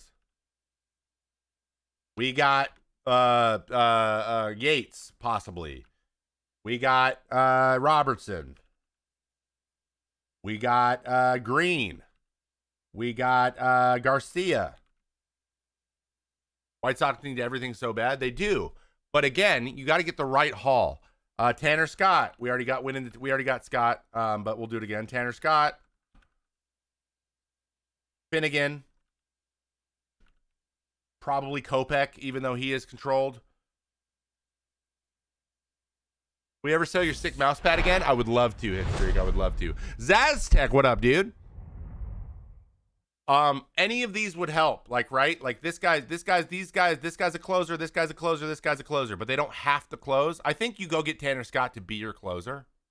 I think that maybe Finnegan and Kopech can be an eighth inning guy. Estevez could close, but also be an eighth inning guy. Kirby Yates could be a fireman. Roberts, Green, and Garcia, these guys are all firemen. These guys are going to be cheaper. These guys are going to be more expensive. The Reds are interesting too. They're still right there. I think the Reds are going to kind of hold steady. Fernando Cruz, if they're selling. So we don't know if the Reds are going to sell, if the Rangers are going to sell, if the Rays are going to sell, because all these teams are like 48 and 51 or 50 and 50 or, like one game over. Buck Farmer, Buck might be like a cash consideration situation. Dylan Flora is always good. Montas gets dealt, possibly. So this is why this one's so hard. The trade deadline is so hard because we have 10 teams are flipping a coin. Like 5 5 are auto buyers. And like 15 are just hold steady. And there's like are out buyers. 5 teams are like clear buyers. Like 4 teams are sellers. Everyone else is chilling. So there's like 10 teams that aren't going to do anything. There's like 10 teams that are like, and there's like 5 and 5 that are like, we are doing something. Lucky ABO with the sub. Let's get some love in the chat for Lucky. Thank you. Welcome in. Marcana. Trout to Atlanta is a joke. He's also hurt. Taylor Ward's another one. I think the teams that should absolutely sell. So let's just maybe do this, all right? Let's talk about this. Let's go intermission for a second. Let's talk about the teams that should 100% sell, in my opinion. These teams should 100% be sellers. They should not buy. I think the Rays should sell. And by sell, they shuffle. So they get a bunch of guys that fit their model a little bit more. I think the Rangers should sell. They got 2 relievers that are pitching out of their minds. They're on 1-year contracts. Heaney, a bunch of expiring contracts that they can get a lot for. They did nothing in the free agency, and they won the World Series last year. They don't have to tear it down. They can recharge and continue on with their core of Simeon, of Seager, of Adolis, Jake DeGrom. So I think they should sell these guys because I think they can clean up. Worst World Series in a while, based on what? Selling a year after winning the World Series is a tough sell. Well, that's what you get for everyone wanting 12 games to be in the. Everyone wants 12 teams in the trade in the playoffs. So this is what happens. But the Rangers should sell because it's a prime opportunity to sell without actually making your team a lot worse. Selling isn't tearing it down. But if you're just trying to give lip service to your fans so you can go 500 and barely make the playoffs and then get nothing out of it, you should take advantage of that. You can't listen to the fans all the time. Sorry. If you want to win, you can't. I'm sorry, guys. I think that we haven't even talked about the Padres at all, right? Padres should buy. The Dodgers should buy. Orioles should buy. Phillies. Honestly, the Phillies should buy one thing, but they only need one thing. They're a pretty complete team, in my opinion. They're very deep. They can use some stuff, right? But if they go get one guy without having to do a huge blockbuster, do a solid pickup, where it's 2 players for one, and they grab a guy who's a big league ready and who can help their team and fill in a gap. That's all they really need. But they should. Braves should buy. They need an outfielder. They need a starting pitcher. They need one of them at least. Orioles are exactly the same. Braves should buy. Mets should buy. Twins buy. Guardians are like the Phillies. Go grab one thing that helps you the most. A starting pitcher or an outfielder. Do you buy into moving Holiday for a top flight arm? It better not a rental. So a Jackson Holiday should not go for a rental. The Royals should buy.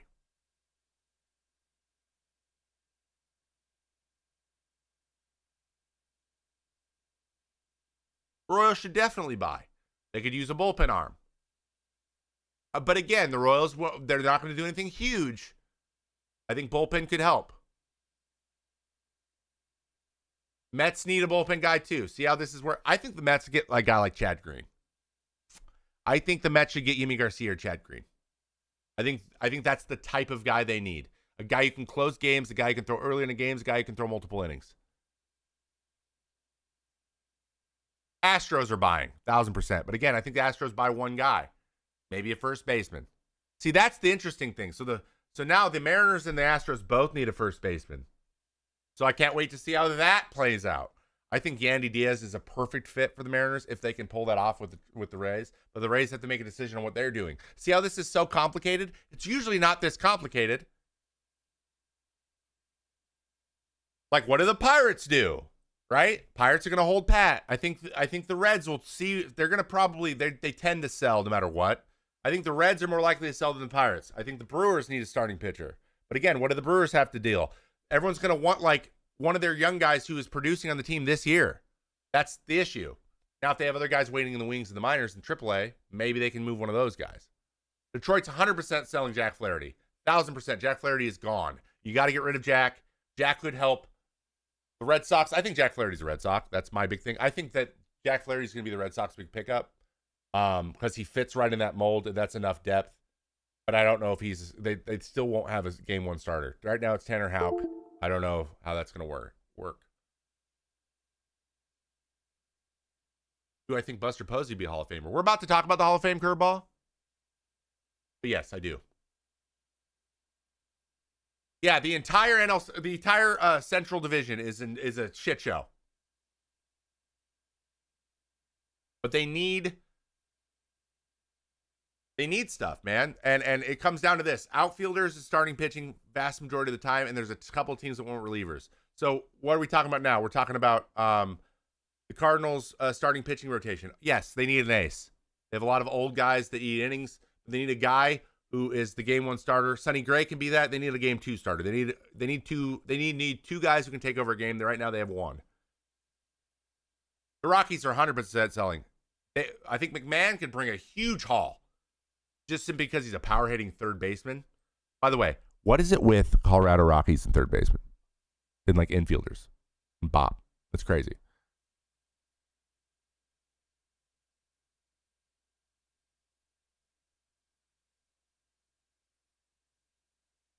So Ryan McMahon could go. I think Cal Contra could be a 5 somewhere. He's thrown okay. He's thrown well, but again, he's kind of underwhelming in pretty much every metric. Brent Doyle, but again, Brent Doyle, credible outfielder, runs like the wind, could really make a team better. Very controllable. This is the problem. When they have 4 years of control, guys, you got to trade a lot for them. Nolan Jones.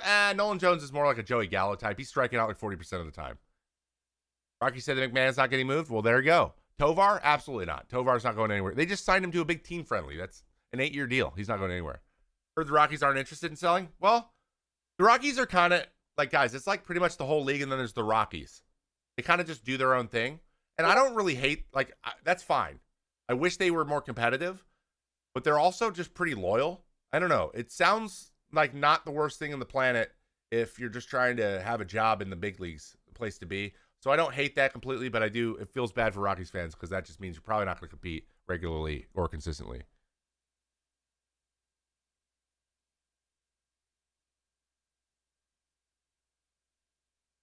And then, just like Twinkie fan just said, everyone but the Rockies and the Marlins are within 5 games from wildcard spot. I do not think there's going to be a big blockbuster trade. I think the type of trades we're going to see are like Kevin Pillar. So let's look at the Angels really quick, right? I know we're bouncing around, but the Angels. So we have KP, who is having a very good year, Estevez, and Tyler Anderson are probably their big ones. That they all need to go. Just go. Just let him go. Let him go. I think like KP goes back to the Braves, possibly. He could be something they get for very little. And we know the Braves love picking up guys they had in the past. Looking at you, Jesse. Rengifo, Taylor Ward, maybe. Taylor Ward's a little bit more controllable, though. Taylor Ward might be a bigger piece. Rengifo's free. Trout's not going anywhere because he's owed $200 million, guys. Like, this is not happening. Pillar could reunite with the Jays. I mean, he could if the Jays were trading for people, but they're going to be trading away people. So, no, I don't think that's going to happen. I think Rengifo has a year left to control, but he's paid. His contract's not big. Jesse Winker back to the Mariners? No, I don't think that. From what I understand, I don't think they have the greatest relationship. I don't think they're a big fan of how he kind of didn't enjoy being there at the end.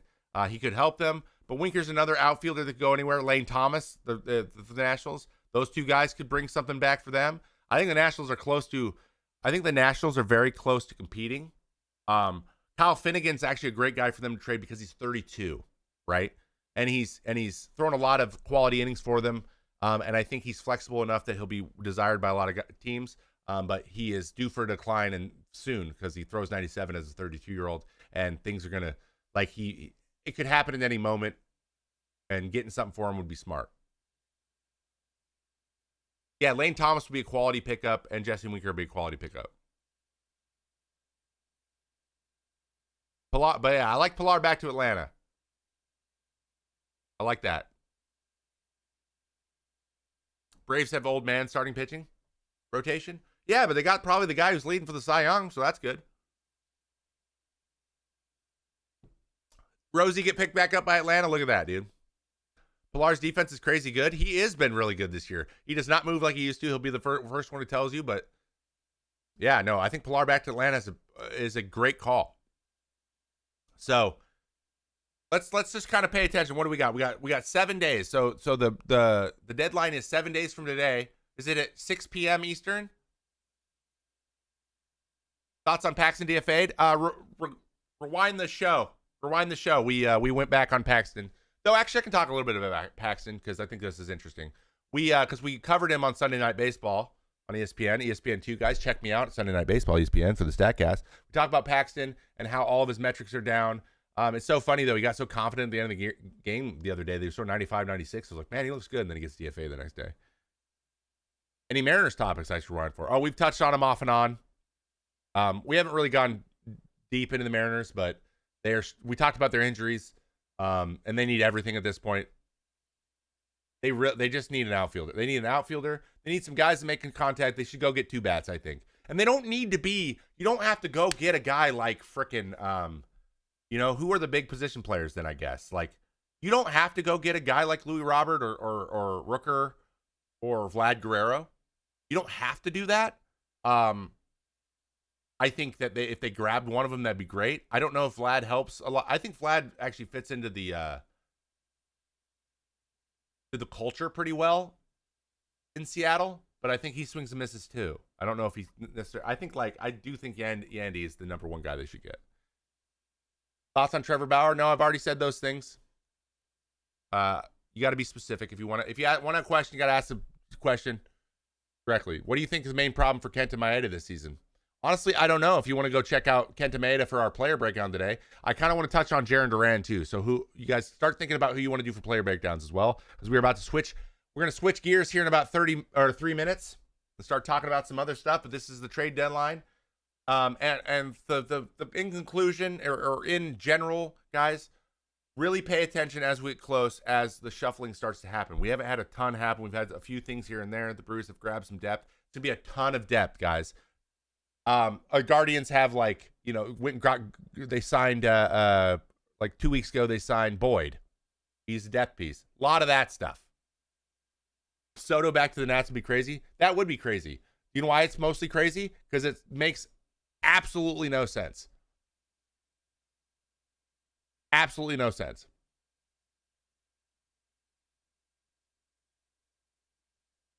Which one of the young shortstops is the highest on? I will say I am highest on Volpe, followed by Tovar, followed by Wynn. Just because Wynn he's dynamic, but I think the other two have better overall tools. Tovar plays in Colorado. So Volpe's got more pop than both, though. Nats a young 500 team. Why is that crazy? Are you talking about Soto being traded there? I'm talking about Soto going to the Nats, not the Nats getting Soto. Why would you think that the Nats getting Soto is the crazy part? It's Soto going to give him going there. It's the crazy part. What? He's not going to sign there again. He was on the team already. He turned down the extension.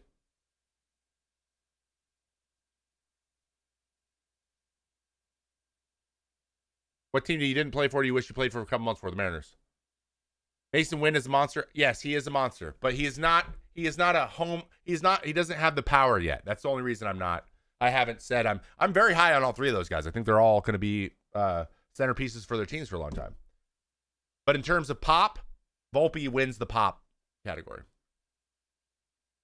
He's a Yankee. If he even said he wanted to stay, well, he said that 2 years ago before he played for any of the teams. Yeah. He's a Yankee. He's not going back to the Nationals. There's no way. The Nationals won't pay him enough money. They've already made that very clear. I think that's gone. Jazz to the M's. I actually am more of a Jazz Chisholm fan than most people. But Jazz is probably the worst thing the Mariners could do. Every issue that people have when they come is going to happen to Jazz.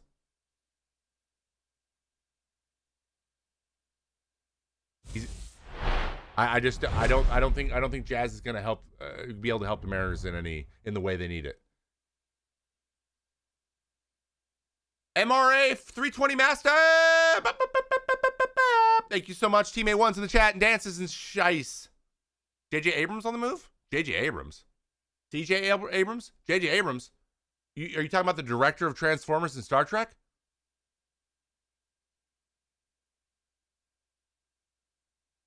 Is that the one you're talking about? No, CJ, guys. The Nats core is going nowhere. CJ Abrams is going nowhere. Mackenzie Gore is going nowhere. They're not going to sell. The Nats need to hold. The only guys they need to sell are Jesse Winker, Lane Thomas, and Finnegan. These guys are older or they're on one-year contracts. Anyone else who isn't on those in that situation, keep them. The Nats will not trade anyone who has any control, and they shouldn't because they are on the up and up. Yeah. No. And that might be considered selling, but in reality, it's just holding pat and getting what you can, taking advantage of a buyer's market. There's a lot of teams that do that. I think that the Rays should do that. That's what I'm saying about the Rangers. Even if the Rangers traded John Gray, Andrew Heaney, Kirby Yates, and Robertson, that's still holding pat. They still have their core. That's not their core. They're not trading their core. When you start to trade your core, that's when you're giving up and you're tearing it down. Don't trade your core, please. I think the Dodgers will re-sign Buehler. I do. Is T-Mobile Park a problem for hitters? I think that's pretty well established by now. Off to a bit off topic, but why don't teams start the pitchers in the pen for a bit? You only have to do that when you have a starting rotation. If you have the ability to start a guy, there's no reason to change his role unless you don't have to. That just it could hurt them more than it helps them. Nobody expected the Nats to even remotely close to 500 this season. I did. That's not surprising one bit. I thought they would take fourth, but I thought it'd be really close with the Mets, which they are. I didn't think they were going to be terrible. They had a lot of good players. I played them last year. I was like, this team's getting better. What did the Mets do with Pete? Oh, that's another big question because he's having a down year. So he's having a down year, so he might be cheaper to re-sign, and it's harder to get a big haul for a guy who's having a down year. Why is the Nats being? Yeah, that's what I'm wondering. I'm wondering who said that because I don't know why. Do you think Mason can make the transition back to starter? I don't think they want him to. I think that he can't maintain his stuff that way. Not in the big leagues. Too many innings. He's not going to throw 100 as a starter. He's not going to be Paul Skeens. He'll be 98, and he's a two-pitch pitcher. Think Scherzer will retire? I think Scherzer will go down fighting. I don't think Scherzer will ever make the decision to retire. Just knowing Max, I think. Do you think Pete would take 8 for 80? That's a lower AAV than he's getting this year, so probably not, Branch. It's going to be a year-over-year thing. He's going to do probably an opt-out after a bunch of years, and they're going to QO him. That's what I think is going to happen if he stays with the team. I don't think it would happen any chance the Brewers would move at Adames for pitching. I do think that's possible. Would he be wanted anywhere? Yeah, he's a shortstop. I bet you the Mariners wouldn't mind to have Willy Adames right now. That's another great call. Willy Adames to the Mariners, that's a very Mariners trade. The Boris special, that's everyone's special now. I love that we're calling that the Boris special, but it's just like that because of the way the playoffs are now. Free agency is broken. It's going to be broken next year too, and yeah.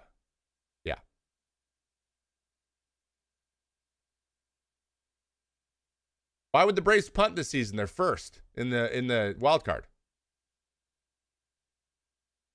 But yeah, I think that they're going to see if they can do a lateral trade to pick up something that helps them stay where they are. They just want to stay where they are, not fall out. So I think they'll grab someone for depth. They'll grab what were the starting pitchers we said? We said like a Zach Eflin, Tyon, John Gray type situation. Jays keep Vlad and trade Bo. You're not going to trade Bo when he's on the IL. Probably not. Well, JP's also hurt, P-Mall. So, you think Lugo's going anywhere? No. I think, no. The Royals aren't going to trade either. The Royals are buyers. Did I say Efron? I meant Eflin. Did I say it? Oh, I didn't. Okay. So, it's really interesting.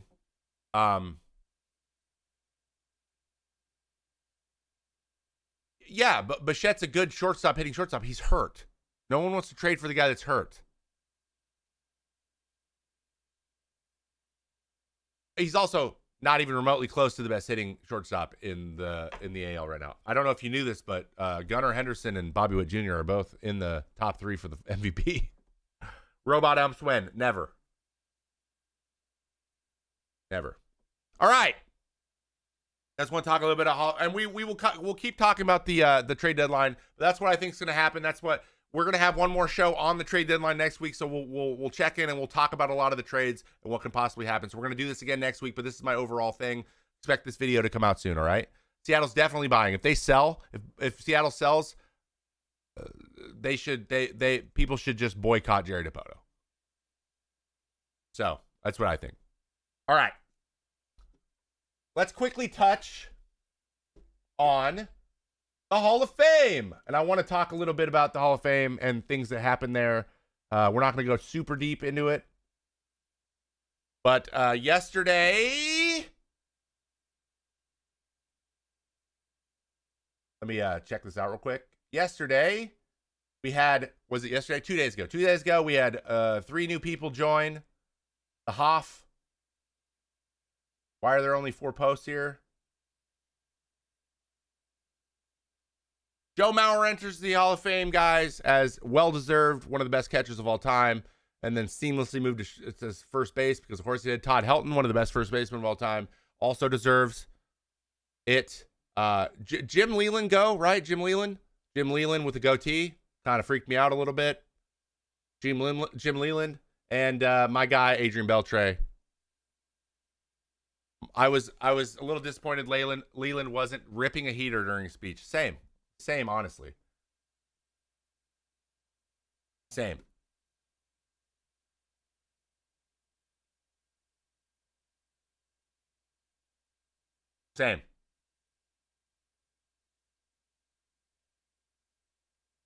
Red Sox great Adrian Beltre. They touched his head. I loved everything about it. Congratulations to those guys, but we're actually not going to talk about it. I want to talk about a thought that I was having recently about who is allowed to be in the Hall of Fame. It sucks that Posey retired that early. I think it's pretty awesome. Good for him, man. Men who didn't make a lot of noise, but were consistently incredible. So there is an interesting about, so let's talk a little bit about guys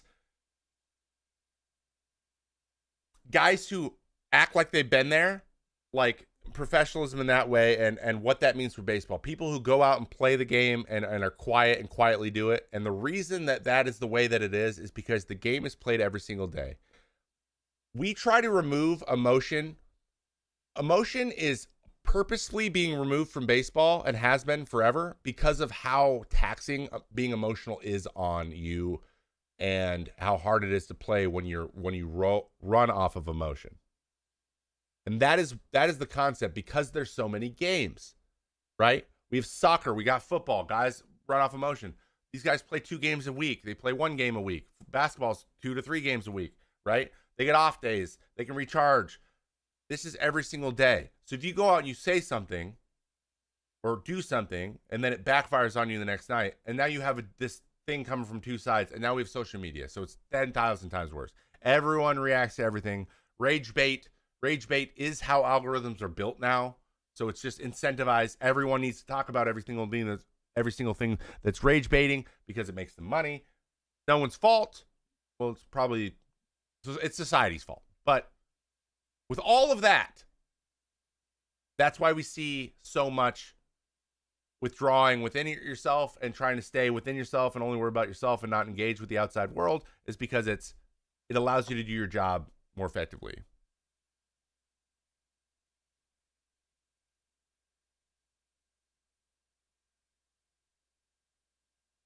Right? But that said, Buster Posey's lucky. Well, we're lucky that Buster Posey's a catcher, and 11 years might be enough. But the thing is, careers are going to get shorter and shorter and shorter and shorter and shorter. They are. We're just not going to get 20-year players because it's max effort now. There's no drugs. I think Rose deserves to be in the Hall of Fame. Okay, so let's talk a little bit about this now. Let's talk about what are the standards for the Hall of Fame and what is the Hall of Fame.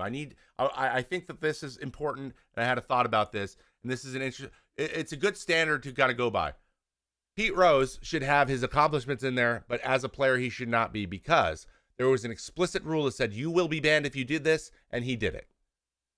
Sorry. You don't get rewarded when you break a rule that is clear, right? Now, the steroids thing is not, and there's gray area there, right?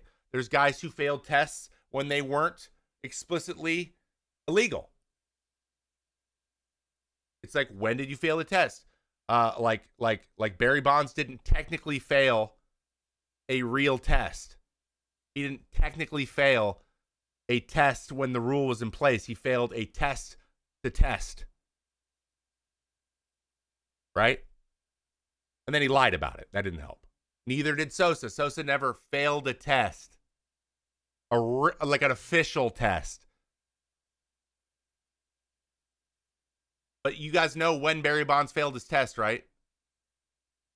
The offseason before he hit 70 home runs.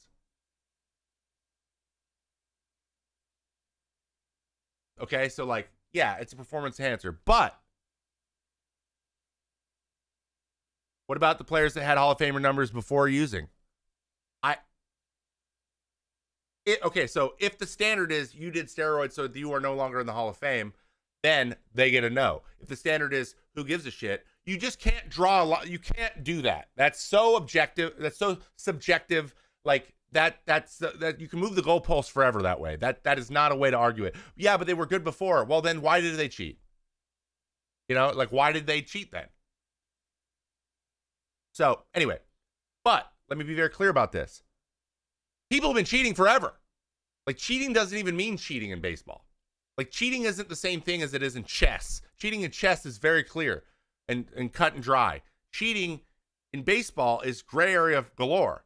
And at the end of the day, the Hall of Fame is a museum. It is. It's a museum, and it's remembering things that happened in the game. So just put everyone in. Put everyone in. And then you say, what do Hall of Famers get benefits-wise? Because then them not getting the benefits of being a Hall of Famer is part of their punishment. Right? Endorsements, merch deals, all this stuff is attached to that being a Hall of Famer. You make money in perpetuity forever. That is the punishment. Not getting in. It's not the recognition. Everyone knows Barry Bonds probably the greatest player of all time. Or Babe Ruth. Babe Ruth actually, you know what's funny? Barry Bonds has crazy stats. Babe Ruth still has crazier stats than him. The steroids era was a thing. But then I saw another, but you know what was before the steroids era? Greenies. Greenies were amphetamines. They were Adderall before Adderall, guys. I'm doing a video on the craziest baseball stories of all time. Doc Ellis, who did LSD before he pitched his no-hitter, said he was on drugs every single time he pitched. Different stuff, uppers, and all kinds of uppers, other things like Quaaludes, post games. Like he was doing 70s and 80s drugs. He was doing psychedelics. He was doing the version of greenies that happened in the 70s that gave you energy. He was technically that's cheating. Guys were doing cocaine before games for a long time, 80s and 90s. Not everybody, but there were guys who did coke during games. That's cheating. Now, drinking doesn't necessarily help you. Drinking's not illegal. But we had guys. Greg Maddux used to use scuffed balls all the time. We had the guy with the nail file who used to scuff the ball all the time. We had guys who would do spitballs, famous spitballers. That's cheating. You're manipulating the ball. You're doctoring the ball. You used to be able to do that. Now you can't do it. See, there's no continuity. So we're not going to put asterisks on everybody. So just let everybody in and just say, this guy was a spitballer. This guy was accused of doing steroids, allegations, whatever. Just put that on the plaque and then continue on. And just throw everyone in there so we can remember them their playing days. Because every single person, not everybody, but every era did some sort of enhancing something. There was groups of people who did something, whatever was available to them at that time. It's happened forever. Or Hershiser, dude, OG sticky stuff guy. Dude, they were getting sticky stuff all. They were finding ways to manipulate the ball because that's how you had success. It was about winning. It was like part of the thing. Now we have cameras everywhere, and we can drink tart cherry juice. That's all we got. We can just drink tart cherry juice.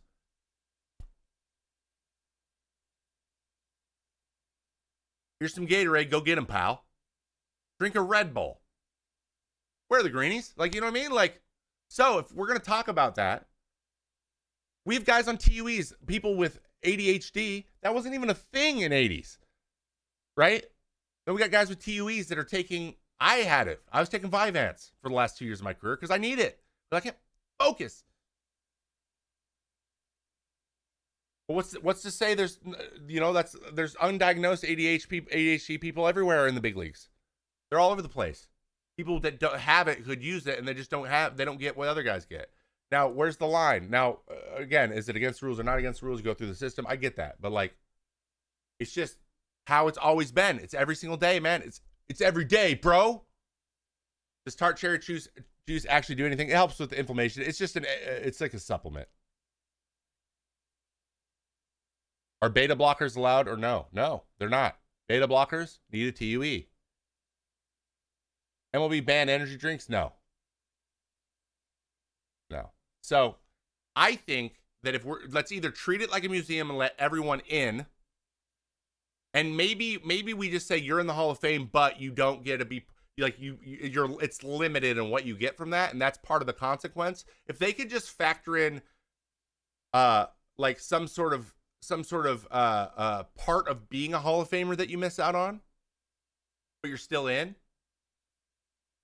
I'm okay with that. If that's what they want to do to make it seem fair or make it fair, then do it. But I want to see everyone who deserves, because of how they played, no matter how they did it, they used what they had at the time they had it, and we can have the conversations.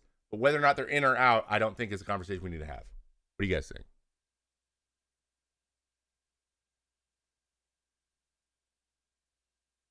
You're in, but your bust is made of aluminum. You're in, but your bust is half the size of everyone else's.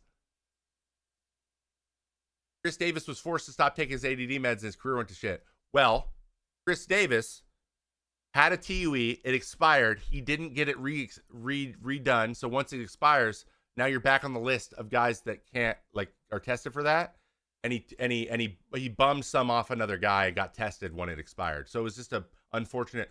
Tommy Hunter told me all about that. It was like a really poorly timed thing, but at the same time, Chris could have been on top of things, and he just it was like a technicality, which sucks. Love to hear your opinion on Jose Altuve, Hall of Famer. Oh, he's 100% a Hall of Famer. Kidding me? Yeah, he's got 2 World Series. Yeah, I think Altuve is a Hall of Famer, and also he's been generally not absolved, but he's been generally not included in that core group of guys that were so excited about cheating. But again, will that be in the conversation? Yes, it will be. And that's another thing we'll talk about. But again, if we're going to let's do this with the assumption Barry Bonds, Roger Clemens, all these guys who are the greatest players of all time are all added to the Hall of Fame after the fact. If that's the case, then yes, he's a Hall of Famer because he's done what he's done.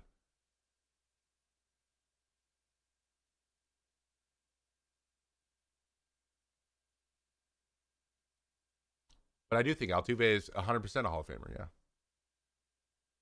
All right, Luca. I mean, if you're denying how good he is, he's ridiculous. I doubt he never used it once, guys, but I do believe that he didn't use it all the time. Does Greinke make Hall of Fame? That's an interesting question. We'll see. Pitching's a different beast. Altuve was wired. Again, there's zero proof of that. We can all conspiracy theory all day. There's zero proof of it. It was weird. Chris Sale Hall of Fame, if he wins this, he probably needs to. The thing was pitching, guys. There are so many pitchers with so many innings that we're figuring out what the standard is for Hall of Fame pitchers is getting harder and harder to do. I feel like the hitting standards are adjusting much faster than pitching. But Chris Sale is one of the best of this generation for sure. That's like, but the same question is like, does David Price get in? You know,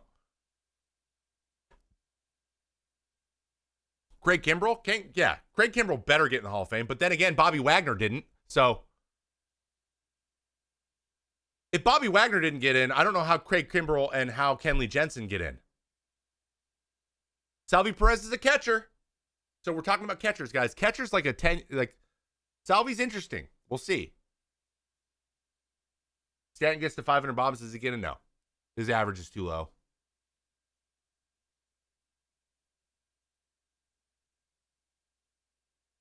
Chris Sale never calling any of his pitches is crazy. Yeah, that almost made me want to throw up, frankly. I was like, dude, shut up.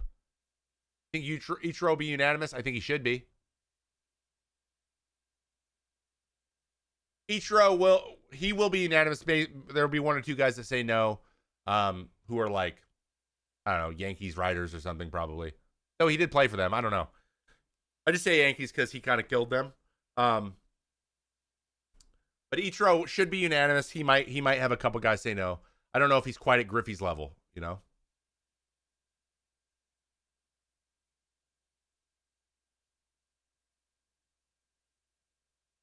Wagner? Oh, yeah. Oh, I thought this was Wagner's last year. Okay, so Wagner still has a chance. So Wagner has to get in. If Wagner gets in, I think Kimbrell and Jensen have a shot because they're like what? They're 4 and 5 all time. Pedroia? No, I don't think Pedroia does. He didn't play long enough. He's a second baseman. That's the issue. There's a lot of good second basemen. Like I think Altuve has had a better career than Dustin Pedroia, even though Dustin Pedroia has had really great years. It just wasn't long enough, and I think he would say that. I actually heard him talk about it. He was like, you know what? Like I would love to. He goes. Honestly, you know, Red Sox Hall of Fame would be plenty for me. He goes, but just to be even considered. And honestly, this was an awesome interview. I can't remember who he was talking to, but he was just like, just to be considered would be amazing because I was supposed to be nobody. And I worked so hard. I gave everything I had. And to even be like mentioned in a conversation with the Hall of Fame is amazing to me. I was like, hell yeah, dude. That's sick. Think voters put Altuve in? Now that's a different question. King Felix? That's another one. Like, did he throw? Was it long enough?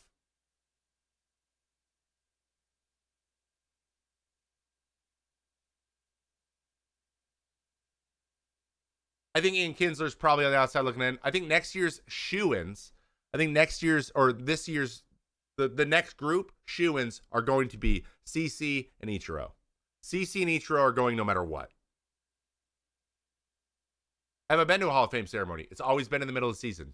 So no. This is the first year I could have gone, and I was busy. Yeah, I don't know how Billy didn't get in this last vote. I really don't. Maybe it could just be the number of guys they had. It was like, because you know what I mean? Like the classes aren't very big usually. Belcher, they had 3 guys already. 4 guys usually don't go in at the same time. I think David Wright's another like coin flip, man, which sucks because it's about length of career. If he had done it for 5 more years and done that same production, he is the first ballot. But like, he got Pedroia at the end there. Very similar to Pedroia. Harold Baines, I think he does. Rafi Palmeiro, again, steroids. But he's got 300 hits, 3,000 hits. Could Ichiro realistically be unanimous? Guys, it comes down to 2. Remember, how likable was the person? Griffey, everyone loved King Griffey Jr., man. Ichiro, everyone loved Ichiro. Pudge has to be first ballot? Isn't Pudge in? Am I stupid? Yeah, Pudge is already in. What are we talking about? That happened a while ago. You're talking about, they were talking about the Mauer tuna melt? Yeah, dude, we all followed him around like baby chicks. It was awesome.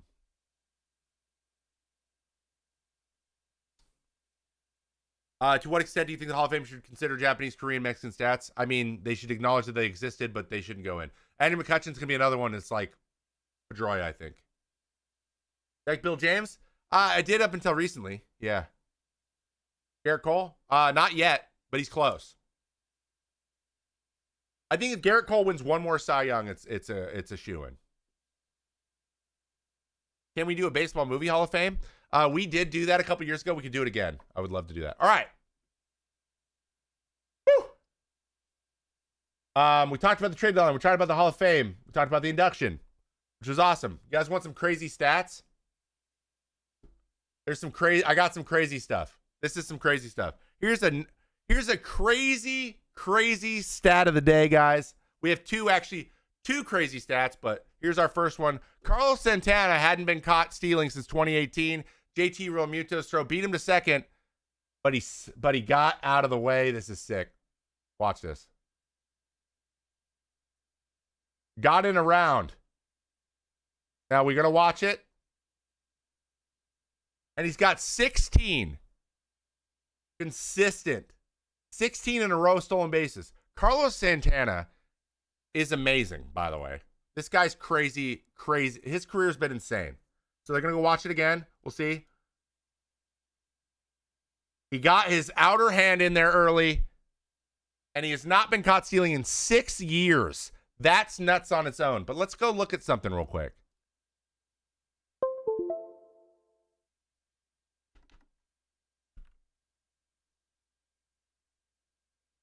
Baseball Reference. I want to show you guys something. This is Carlos Santana's career.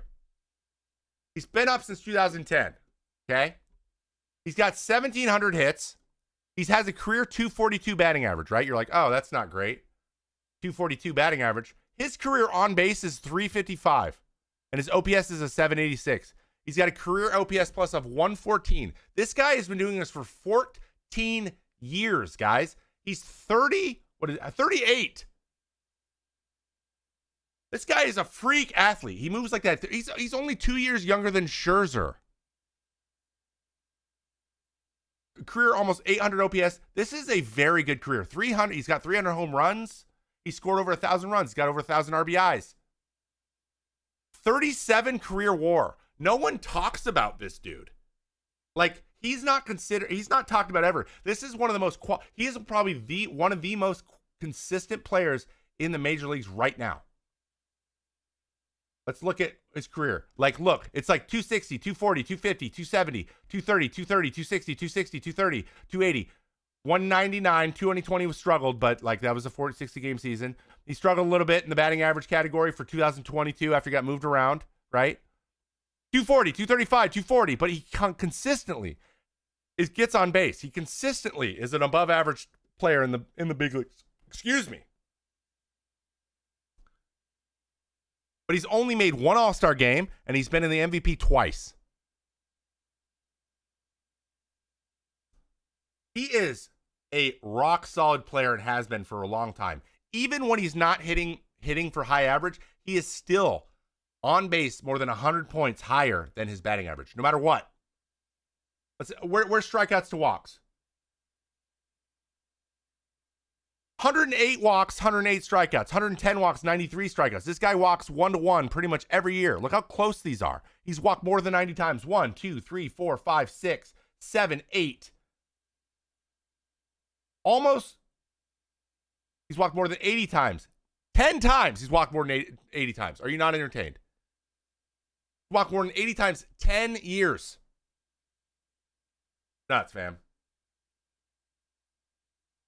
And he's a switch hitter. And he's a first baseman player. Solid everyday player. What's the most home runs he ever hit? Guys, he hit 30 twice. He's hit 20 or more plus 7 years. 19 plus home runs, 7 straight years. From 27 to 33, this guy was good. And no one talked about him. He was a catcher for several years. This guy's a freak. What do we got? What was that? We got some bits? Oh, Dooney with the raid, bro. I hope the stream went well. How'd we do, bro? What'd we talk about? What'd we do? Dooney. Hope you're doing well, man. Thanks for the host. Thanks for the raid. Appreciate it. And he's a switch hitter. So, and great timing, by the way. We're talking about your boy. Oh, college football? I haven't got it yet. I'm going to get it soon. Thanks, man. You have a good one, bro. Appreciate it. Appreciate you all day, baby. So, Carlos Santana, crazy stat. He has not been caught stealing in 6 years. And here's another one. Oh my God, what is this kid's name? Hold on, I gotta Google this guy's name. Forgot to grab the link. 1 second. Boom. Saved.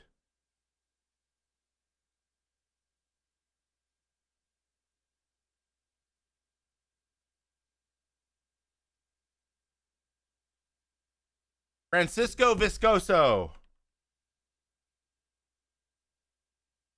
Vicoiso.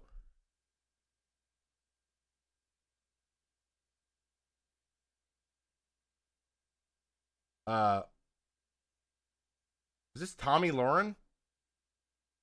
Why the hell are we have a video of Tommy Lauren on our freaking thing. Anyway, Braves prospect might be the worst pitcher in baseball with 35 wild pitches in 3 innings.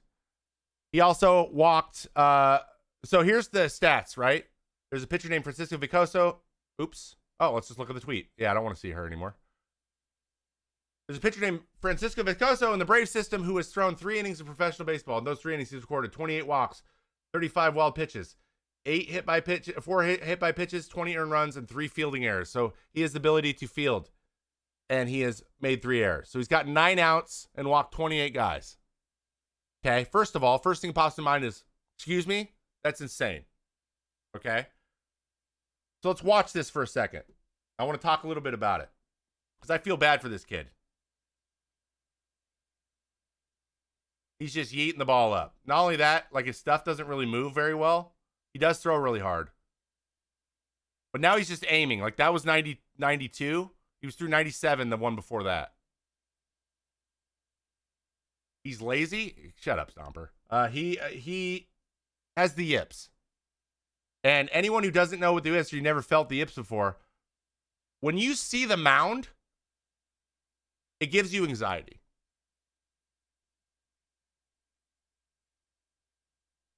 And that's not great.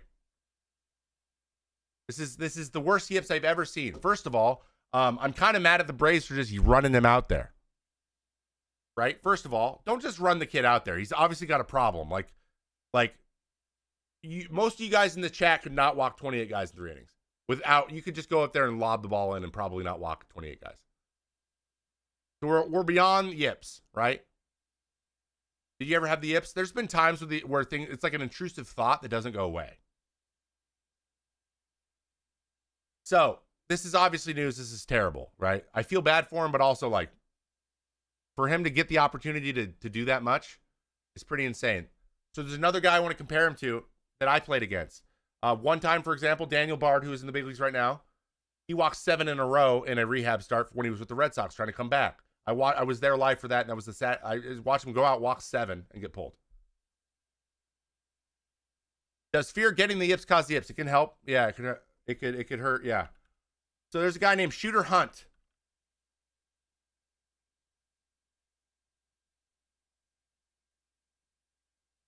Who also had the yips. He was a Twins guy.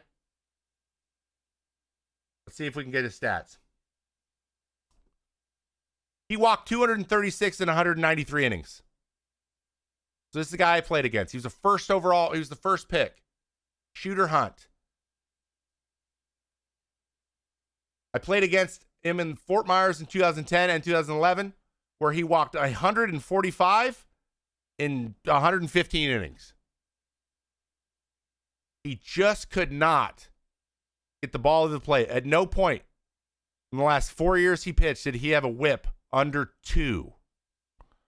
And they just kept saying, get out there. So this not even comparable, right? Viscoso, much worse than this. But this is something that's happened. Look at these walk numbers. He walked 11 per 9, and he struck out 10 per 9. So he had the strikeouts. That was the thing. He could strike guys out. So his walker strikeout, that's what he did his whole career. But he had like an 8 ERA.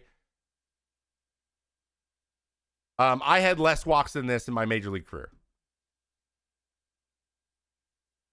Sounds like they didn't even try to fix the mechanics. It wasn't mechanics, Gara. It was his head. Here's the thing that baseball misses on. Brains. They do not know how to help guys work through stuff in their brain. This had nothing to do with stuff and nothing to do with mechanics. And the problem is, when you harp on mechanics all the time, it makes it worse pretty much every single time.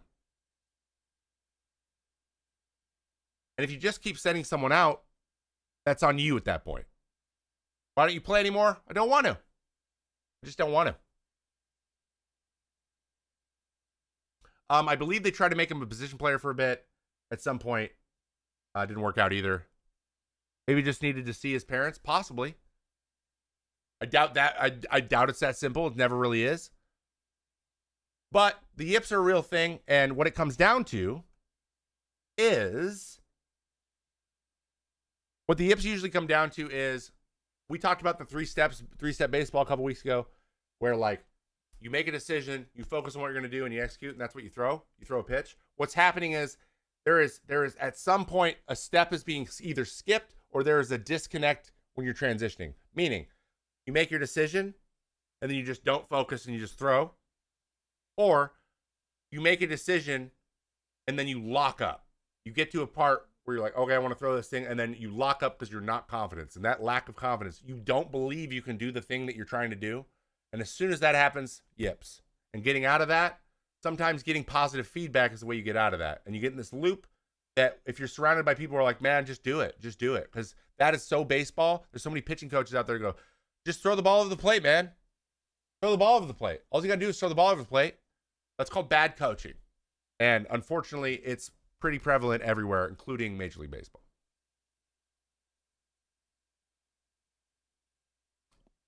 You know how I know this? I walked 7 in the first 2 innings I pitched. That's how I know. So, that's not to say that people aren't trying. Now, I want to be very clear. Coach, they're out here trying. They're trying to give him the best, put him in the best position to be successful. They're trying. Unfortunately, everything's not mechanics. Everything's not about the game of baseball. It's not always just baseball. So, what are my pitches? I threw a slider, a gyro slider, a sweeper, four-seam fastball, and a seam-shifted changeup last year, but that changed every year. First year I threw a sweeper. Those were the big ones. What about pitch-to-contact pitchers? What about pitch-to-contact pitchers? The phrase pitch-to-contact has always made me chuckle because it's such a stupid thing to say. No pitcher is out there trying to get hit. They're just not trying to miss bats. And when it comes down to, you're throwing your best pitches for your results, and the result might be a miss. I thought about misses all the time. If you pitch to contact only and you never go for misses, you are limiting your success, your ability to dominate a game.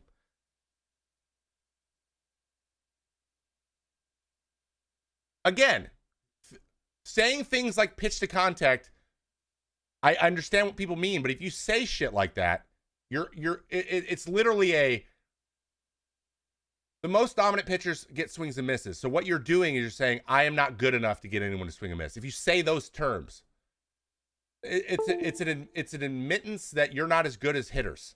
Your stuff isn't good enough to get guys to miss, because at the end of the day, guys missing is a true zero-sum outcome for a pitcher. When you get misses, the chances you give up a run are the lowest. Right? So, it's okay to say, I'm a location guy, right? I try to move the ball around and hit my spots. That's fine. Because you still want them to miss. Like, you would prefer them to miss. Everyone prefers them to miss. So, if you're out there going, I would prefer them to hit the ball, you are limiting yourself competitively. So, I will never have it's okay to be that type of pitcher. But to pigeonhole yourself as that type of pitcher, especially on days where you're dialed in, you're punching everyone out, and you're still out there trying to throw to contact, you should be throwing to the glove and trying to induce misses if you can with nasty stuff. But if you can't, you'll take soft contact. Soft contact should always be plan B unless you're trying to get a double play. If you pitch 3 pop-outs in a row, wouldn't you prefer that to a 20-pitch 3K inning? Not every single time. No. Here you go. 3 pop-outs, because 3 pop-outs isn't a representation of what you can do when you need strikeouts. If you don't have the ability to strike somebody out, the situations in which you can pitch are limited, especially as a reliever. So I understand being economical, right? But that's giving power to the hitter. You want to limit the amount of power you relinquish to a hitter if you can avoid it. So that's why I think that I think that guys they hear those terms and they think something that's not necessarily, it's not a good way to describe it, if that makes sense. I think pitching to contact is a real thing. What you're doing is you're pitching where you're okay if contact's made. That's not pitching. That's not that you prefer contact. You're okay with contact. That's a mindset shift that I want to see happen. Every pitch and strikeout is inefficient use of pitches, high pitch count, and leads to injury. No, it's not. Incorrect. Wrong. Thank you so much. That's a oversimplified explanation of injuries and why everyone gets hurt. It's a very generalized statement that isn't true. It is partially true, but it's not. There's more context to that. It depends on the situation. And at the end of the day, if you have a gear you can move into where you can strike out the side with guys. If you don't have the ability to strike the side out with guys with the bases loaded, if you don't have that ability, if you are constantly needing to get flyouts to the warning track and ground balls into the perfect places you need them to hit it every time, your margin for error is way less than a guy who can get strikeouts. That value is always going to be greater. Always. I would rather a guy go out there and throw 30 pitches and throw the 0, even if it's sloppy, as a reliever. We're talking about relievers right now. As a reliever, than throwing a 12-pitch inning where they give up a solo shot. Just because they were filling up the zone and pitching to contact.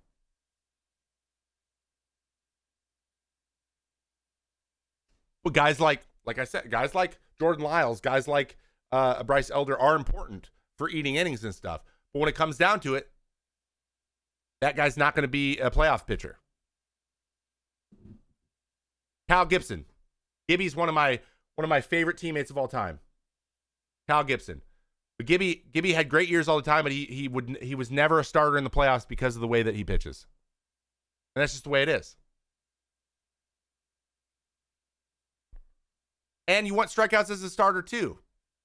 Because again, you got to be able to get yourself out of big situations. Now, if you can get clean innings and everyone's making contact, great. But if everyone's making contact and getting hits, and you don't have the ability to get any swings and misses, now you're kind of screwed. See what I mean? So, I think it's a pitching to strike. I don't think pitching to strikeouts is even true either, right? You're still pitching to spots. You're just pitching the pitches that are swung and missed at more.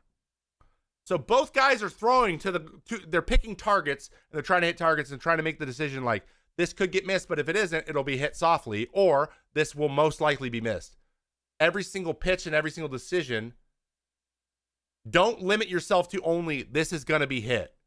You should also factor in this might be missed as well into that process.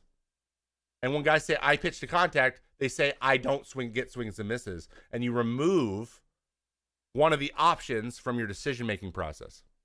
That was the best way I could have said it. There we go. You think the term effectively wild is low-key insult? Yeah, it's kind of gone away too because it doesn't work in the big leagues. Joe Ryan is a playoff pitcher for sure. Yes. You think Joe Ryan, Bailey Ober are? Yeah, Bailey Ober gets tons of swings and miss. Tons of swings and miss. Both of those guys do. All right. So I just thought we'd talk about that. Also, another really interesting thing. Did you guys see? Hold on. Let's. I'll bring this up too. There was a little YouTube drama that I want to talk about.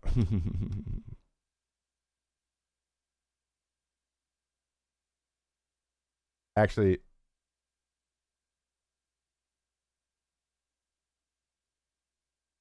And this is our friend, and I want to give you guys my opinion on this. A little YouTube drama, guys, before we do a player breakdown or two before we get out of here.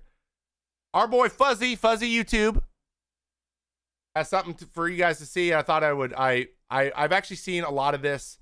I've seen this on other guys too, just in YouTube in general, people who do this, and it's the unforgivable sin. So I'm going to play this. There might be copyright strike or whatever, but I want you guys to see it anyways. This This man right here, Zack Hample, needs to be stopped. He is bullying creators on YouTube. I do not take kindly to bullies. Zack Hample sent a copyright strike to my editor. I bet you didn't know he was my editor, Zach. You thought you could just bully a small creator. So my editor, Pesky Talk, has his own channel. He created a video, a review on Zack Hample's career. He titled it, Baseball's Most Hated Fan. It was fair use, and the precedent has already been set on fair use and reaction content. Zach, if you need a refresher, back in 2017, it was determined that you cannot strike a YouTube video down simply because it hurt your feelings. The precedent has been set. Remove the strike immediately. I mean, unless you want your entire YouTube account deleted, because if you sent a false copyright strike, your account can go bye-bye.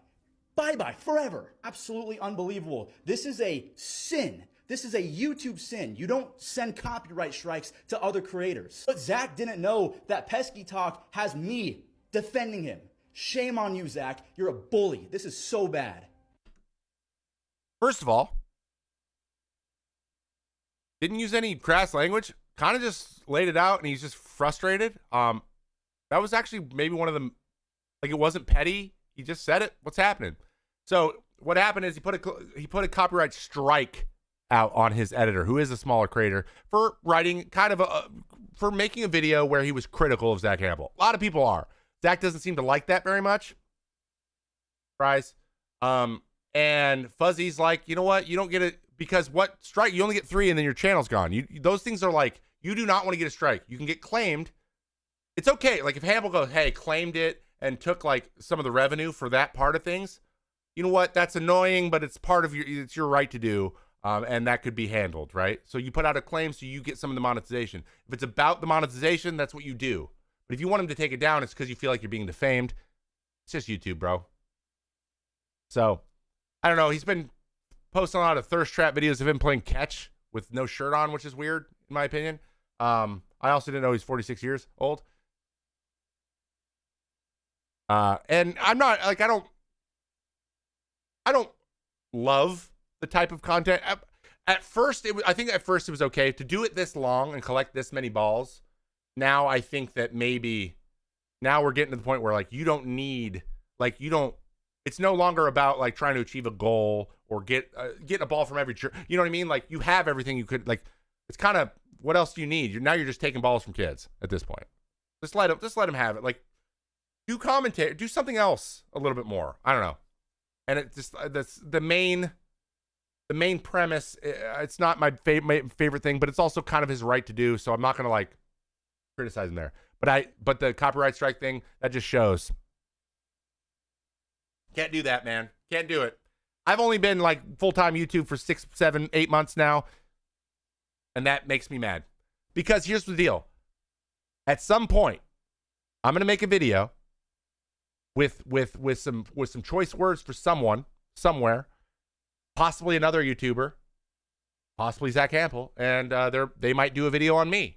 And that's something I'm just going to have to deal with and be open to. And just like take with an open mind. So I know that's going to happen. I'm going to get criticized somewhere. Not everyone's going to love me forever. And some of it's going to be based, and some of it's going to be based on absolutely nothing. So it is what it is. But yeah, just thought you guys should know about this. And if you don't follow Fuzzy, do, because he does daily recaps of the. It's how I get my news a lot of times. So love it. You see the lady that got Jordan's homer ended up hitting the cycle, made sure to get it back to him. Yes, and she was also wearing the Hawaiian shirt from giveaway day that I was there for that day too. I have that shirt. So shout out to the Mariners fan too that gave Jordan his ball back. That was super cool. Mariners fans, am I right? Just the best people. Have you ever gave him a ball? Not that I know of, man. Not that I can remember. I don't remember ever looking and being like, that's Zack Hample, and throwing him a ball. I haven't thrown that many in the stands. Mostly, I make sure a kid gets it directly when I did. But after I started shagging BP, it was like bullpen. Basically, we let our bullpen coach throw them up so we could like limit it. Mostly because as soon as one of us starts, they came like seagulls. Did I see Soler hit the furthest bomb? No, I didn't. In Giants Park history? Pretty sick. You have any cool memories of giving kids merch? I mean, yeah, there's a few. I gave a hat post games once. I think in AAA we gave all of our stuff away, and I had a kid just going crazy. He loved it. Oh no, this year. Oh, cool. Oh, furthest bomb this year. Was it in San Francisco? It was farther than one Otani hit.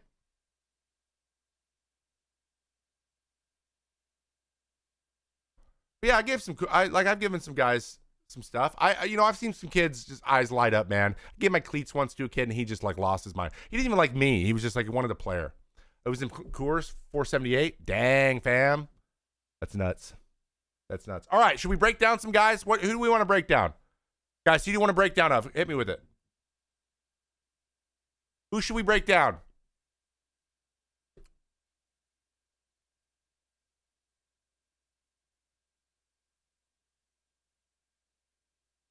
Otani's was in Dodger Stadium. Oh, his was in Dodger Stadium too? It was, dude. Soler hit his in Dodger Stadium too. Dude, Dodger Stadium balls are flying out of there. Skeens? We've done Skeens before. We can do a Skeens. Gelly, Teoscar, Gill. We did Gill already. Or Heel, sorry. You want Taylor Scott or Tanner Scott? Gavin Lux, crazy week.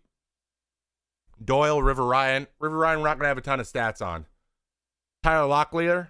I mean, guys, a lot of those, like Locklear, River Ryan, these guys, I'm going to have to go to AAA and like read their scouting reports and stuff. Give me someone who's been in the big leagues. Have I done Reynaldo? I have not done Reynaldo Lopez. I would love to do Reynaldo Lopez. Is tonight the All-Star game? No, that was last week, Danny. Danny, it was last week.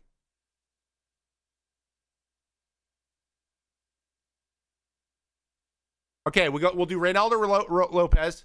That's one. We'll do two, all right? Reynaldo Lopez. While you guys are... Keep throwing them up. We'll pick a second one. Daniel Hudson's solid. Taylor Scott. I played with Taylor last year. I could talk about him. Gavin Lux. We can talk about Lux and him getting better recently.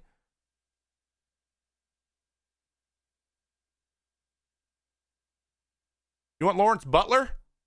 Bobby Miller? Lux? Riley Green? One pitcher, one hitter. I like Jordan Westberg. So guys who've had like breakout years and then, or guys who have either been very good historically but haven't been good this year, or guys who are breaking out this year and have been up all year are usually good ones. Is Butler going off right now? I can't do Bauer. They don't have it. They don't have the deep analytics for the Mexican League. He's on fire. All right, let's do Lawbutt. I like Lawbutt, dude. He's one of my guys. I'm going to ask one of these questions to the community, answer one of these real quick. Go Reds, by the way, asked, if you ever made the MLB or even played baseball, as far as you did, what do you think you'd be doing with your life? Like what career? I would have went to University of Washington. I would have majored in architecture. I probably would have pivoted into the technology sector at some point. I probably would have gotten into like, I hate to say this, but data science. I'd be working a boring corporate job, and then would have left that and been probably lost at this point. But if I never played baseball, like, so baseball wasn't a huge deal and I just went, like, if this is under, I still love baseball, but like I petered out in college or whatever. If I never got into baseball, I think I would have gone into, I probably would have started a YouTube channel at like 13 and I'd probably still be a YouTuber because YouTube was blowing up when I was that age. Ooh, I like Ohapi too. Maybe we can do that next week. So yeah, I would be in media somewhere. I might have gotten into like, I don't know, theater a little bit. Dude, I could have been a theater kid easy. It's so interesting to me. Creative stuff is, but I would have not made very much money and I probably would have continued to go into finance or some stupid thing. And then I'd be one of those douchey guys that everyone hates on TikTok. Dumbest self-inflicted injuries you've ever seen happen in your career. Drew Pomeranz breaking his hand is probably the number one worst one to this day. Last year, Kelnick's kicking. He punched something too, didn't he? No, he kicked a cooler. That was pretty dumb. It's basically guys kicking shit. Kicking or punching shit. Why didn't Ryan Helsley pitch in the All-Star game? He's my team's only player. Usage and injury. He just didn't want to get injured. He just chose to be not the guy to pitch. That's all that came down to. Our drone was pretty dumb too. Though his wasn't in anger. So like, I think you being angry about your play and then hurting yourself, that is dumber than like doing something where you're just having fun and trying to decompress and then then an accident happens. Though it is silly and dumb and the timing sucked. It was more like he wasn't like pissed off and like couldn't handle that, right? It was more like he's just doing something he likes to do and things didn't work out, though it was a little bit dangerous. What's the deal with Max Scherzer? He's 40 years old and his shoulder's tired. So those three are stupid. Okay, let's do some breakdowns. Let's start with Ronaldo Lopez. We're gonna break down. Let's break down Ronaldo Lopez right quick, guys. I have 15-ish minutes. I got a meeting at 10:45, so I got to go hard at that time. But remember, next Tuesday we are back for Mayday Tuesday. Okay. And then next week we might just do like we might get into crazy scouting reports and stuff. I think that'd be fun. Training articles, under the radar, still the best available hitter at the deadline. 100%. Get rid of Rooker, man. Rooker deserves to go to a team. Okay. Ronaldo. Let's see what Ronaldo Lopez is doing this year. He has been filthy. Look at this. So, this one is so interesting, right? This is so interesting to me because pitching run value, breaking ball run value, and fastball run value, all top third percentile, but off speed, 16th percentile. So you're telling me, so off speed, by the way, off speed is splitters, changeups, whatever. So his changeup is not performing well. He only throws it 4% of the time, though, so we're not worried about him. Breaking his curveball and sliders doing really well. He's throwing it 37% of the time combined. And his four-seam fastball at 95 on average is one of the best ones in the major leagues. But he's only above average in chase percent, whiff percent, K percent, and fastball velo. Everything else below average on. This is a very unique page. We see the ex-Woba guys are hitting the ball hard. It's not like he's not giving up hard contact. He still has a 1.2 whip with a 2.1 ERA. He struggled his last time out, it seems, but there's a few things he is doing well. One, not making a ton of mistakes in the middle of the zone. He's setting everything else up. His off-speed up with his fastball. I think what he's doing is throwing off-speed pitches really well early in the count. He's pitching backwards extremely well and using his four-seam to inevitably get the out. The slider, he can throw for strike. The curveball, he can throw for strikes. The changeups, he's throwing generally for strikes. He's not making a lot of mistakes with his off-speed pitches but they are not performing as well. They're setting up his fastball. But he is overperforming. It'd be interesting to see what his BABIP is. But, of course, Savant doesn't show BABIP. So let's look at how everything moves. He has ride. This is up there. What percentile is this? Is it going to show me? Sometimes it does when you hover. Okay, it's not going to show me. Okay, so he has an above average ride. This is actually fine. We're not worried about inches of break. This is a riding fastball. High quality. What up, Ken? How we doing? His FIP is a 3.17. That's still pretty good, though. It's not like he has a 5 FIP and a 2 ERA. You know what I mean? For it to go to a 2.12 to a 3.17, that's pretty solid. So maybe he's not getting a bunch of BABIP. All right? Run value. 13 run value, and the only negative is his changeup. He's also got one of the best performing changeup or sliders in the league. Batting average against, what's the whiff rate? 40% whiff rate on the slider. That's the out pitch right there. And though he's not whiffing, people are not whiffing, they're not hard hitting it. That's low for a fastball. So what he's doing, he's using his slider to set up his fastball, and he's doing it great. BABIP is batting average and balls per play. 290 per baseball reference. That's league average. That's slightly above league average. So actually, he's not getting as lucky as you think he would, and he's executing extremely well. So this is so interesting to me. That yes, he is getting helped by defense quite a bit. Let's see how many homers he's given up. Why this isn't showing up anymore, I don't know. How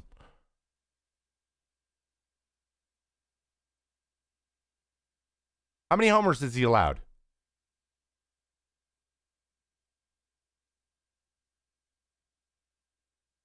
Anyone know? Here, let's go up here. Sometimes you got to pull up two.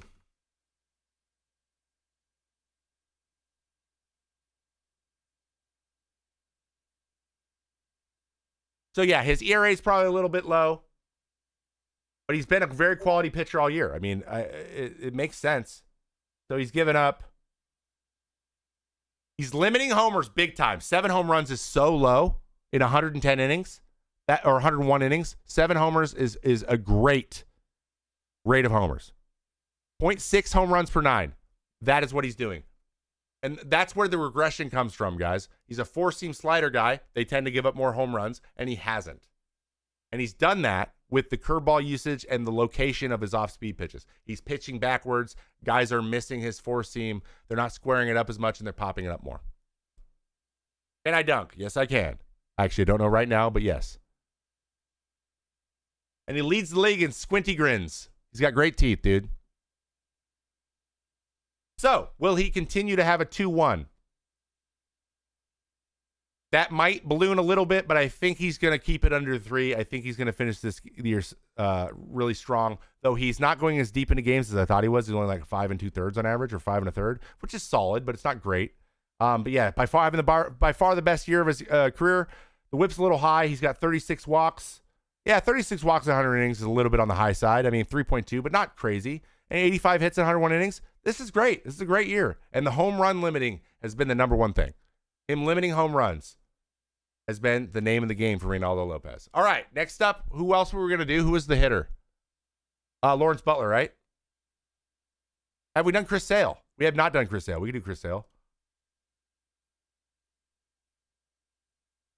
Lawrence Butler. All right, let's see how he's changed. Now, he has not qualified in a lot of stuff, but from July, he has gone absolutely incredibly off since right before the deadline when he hit 3 home runs. Law dog. You think Boston will be looking to buy given their current position in the wild card race? Yes. I still think they will because they lost to a very good team, but they needed to win yesterday. So what is Lawrence Butler doing well? First of all, these numbers all look really good to me. Now, he's not a qualified hitter yet.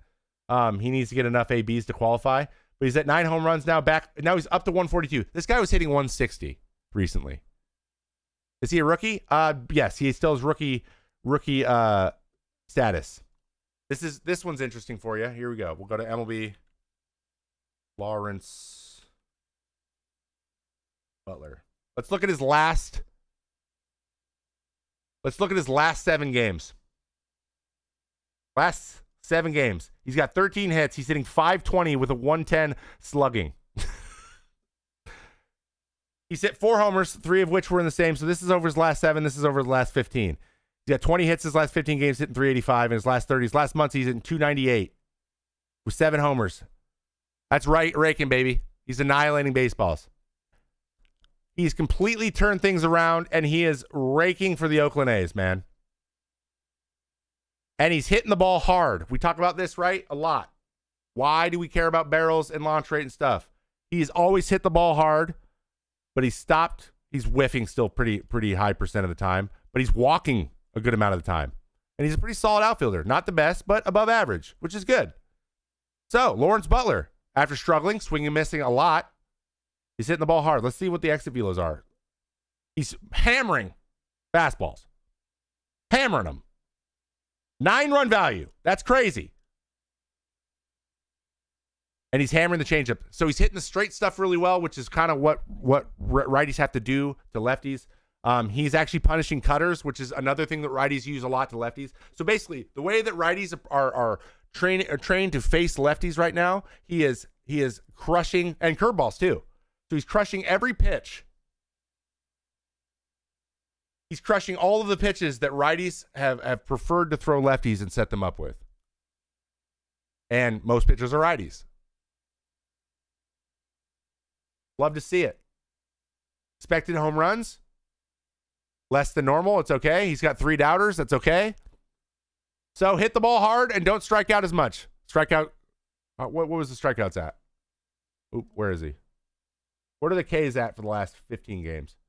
11 strikeouts and 52 ABs. That's down to a 20% rate. He's 30 on the season. So he's striking out less. Though this is like 30. This is about league average, or this is about his season average. He's only struck out twice in his last 25 ABs. He has stopped striking out. Suddenly he stops striking out, and he's just hitting the ball hard as hell. Hit the fastball, hit the changeup. hit the cutter. That is why Lawrence Butler has turned it on in the second half. You just can't throw him strikes right now. Exactly. Have I looked at Trevor McGill? No, I haven't. Is he closing still?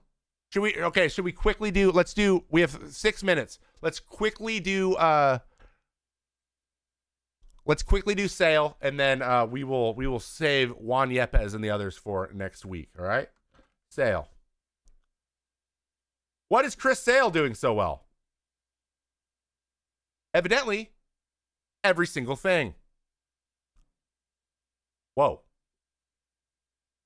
Basically, everything but his fastball is the best in the league. This is what freaking Shohei Ohtani looks like when he's hitting. Exit velo. He's not giving up hard contact. He's getting tons of whiff. He's not walking guys. He's striking out tons of guys. This is crazy. One of the highest whiff rates and the highest best exit velo. Average 85.9 exit velo is nutty. xERA 2.7. What's he have? A 2.7. I've never seen anyone's ERA be exactly the same as their xERA. That is nuts. Let's look up some run values. Let's look at his command. Okay, so if you notice this, everything but his sinker has some smattering. This is smattering. These like isolated little dots. The other three pitches has one isolated dot. The other three pitches, one. That's nuts. This is perfect changeup command. This is perfect fastball command. He's using both sides, and he's just going up middle when he needs to. This is perfect slider command. He's going in when he needs to. The guy is a pro. And on top of all of that, he doesn't shake, which is nuts. 0.95 whip, 140 Ks in 110 innings. Guys, if he throws 180 innings, he wins the Cy Young, and it's probably not close. Does he have a carry fastball? No. Does everything go horizontally? Yes. Does he have great vertical on his sinker, changeup, and slider? Yes. Does he throw sidearm? Yes. Chris Sale's got everything cooking. Slider run value. I believe that is the highest slider run value in the major leagues. 42% whiff. This right here is almost so good that it's boring. He wakes up in the morning. He's like, well, I'm just going to do what I did yesterday and then be successful. And then that's how it works. I bet you there's a small part of him that's like, man, I wish I had like some big project to work on, like working on a new pitch or whatever. And he gave it 8 runs in 4 innings to the Athletics. Well, the A's are pretty good, so have some respect. And that's Chris Sale. And is he my Cy Young at this moment right now on July 23rd? Yes. Chris Sale right now is the NL Cy Young, even though he's got a little bit higher ERA than a lot of other guys. He's just been consistently so dominant. And to do this, he's only 35 years old, which boggles my mind. It blows my mind. Chris Sale's 1 year older than me. But the guy's a G. He's amazing. And I think he's got 3 or 4 years left in that tank, man. Easy. Chris Sale, you're Cy Young. All right? There you go. You a Tom Tango fan? Sure. I don't know. What's your opinion on Simeon Wood Richardson? Very good pickup. I wouldn't mind deep diving him a little bit more too. AL Cy Young. Right now it's Scooble, I think. But Lugo is just hanging around, fam. Is Sale a Hall of Famer? Yeah. Yeah, he's a future Hall of Famer. But the thing is, not enough innings. Like, this is very David Pricey. I think he needs to get to like 500 more innings. I think he needs 500 more innings, generally. So, that's where we're going to look. But yeah, Seth Lugo keeps inserting himself. Let's check on Seth real quick. I'm not going to break him down. I just want to check. Then we're going to take off, guys. Guys, thank you guys for being here, chilling, hanging out. All the new subs, all the new follows, all the new everything. Make sure you follow everything, guys. Subscribe so you never miss a show. Or another reminder, the next 3 of these will be on Tuesdays. We're doing Tuesdays for the next 3 because I'm doing Sunday Night Baseball on ESPN2 every single Sunday. I got to fly to New York City. So, also, go watch that. Also, join the Discord, for God's sakes. Exclamation point Discord in both chats. It'll take you there. Join it. Set your role up in the top left, please, as baseball.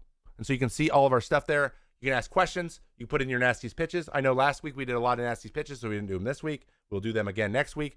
Every other week, I think we're going to do nastiest pitches, and we'll do a ton of breakdowns next week. I think that I want that to be the majority of the show. Also, next week we'll go a little bit longer. I want to do a nice long one next. If Skeens pitches the second half like he finished the first, does he win the Rookie of the Year? Yes, and it's not close. It's not close. It's whether or not he's in there for the sign. Okay, so what's Seth's stuff right now? 2.38. He's thrown 136 innings and a 1.4. Dude, right now he's my favorite. Maybe. Him and Scooble are so close. But Seth Lugo is in that conversation. Look at the run values here, guys. Crazy. So, there we go. Yamamoto's done. Yeah, it's not going to be Yamamoto. It's probably Skeens. It's probably Skeens then all. All right, guys. Don't forget to like, subscribe, follow, do all that kind of stuff. You know, I love you. I hope you have a great rest of your afternoon. Stay safe. Please drink some water. I have to take off because I have a meeting in 5. And stay tuned. Brand new YouTube video going live today. All kinds of new stuff coming out soon. I'm having a blasty blast. Make sure you join the Discord. All that kind of stuff. And if you have questions, put them in there in the Discord, and we will get to them. And if you have suggestions on things you want on the show, also put them in the Discord. I appreciate you. I love you. I hope you have a great rest of your day. And we will. I'm gonna change up. I know it says Mayday Monday. I'm gonna make an adjustment to that today as well. All right. All right. Have a good one. See you later. Night. Go baseball team. Baseball. Baseball's fun. Yippee. We love it. We love the baseball. This is so awkward. So awkward. Where'd the thing go?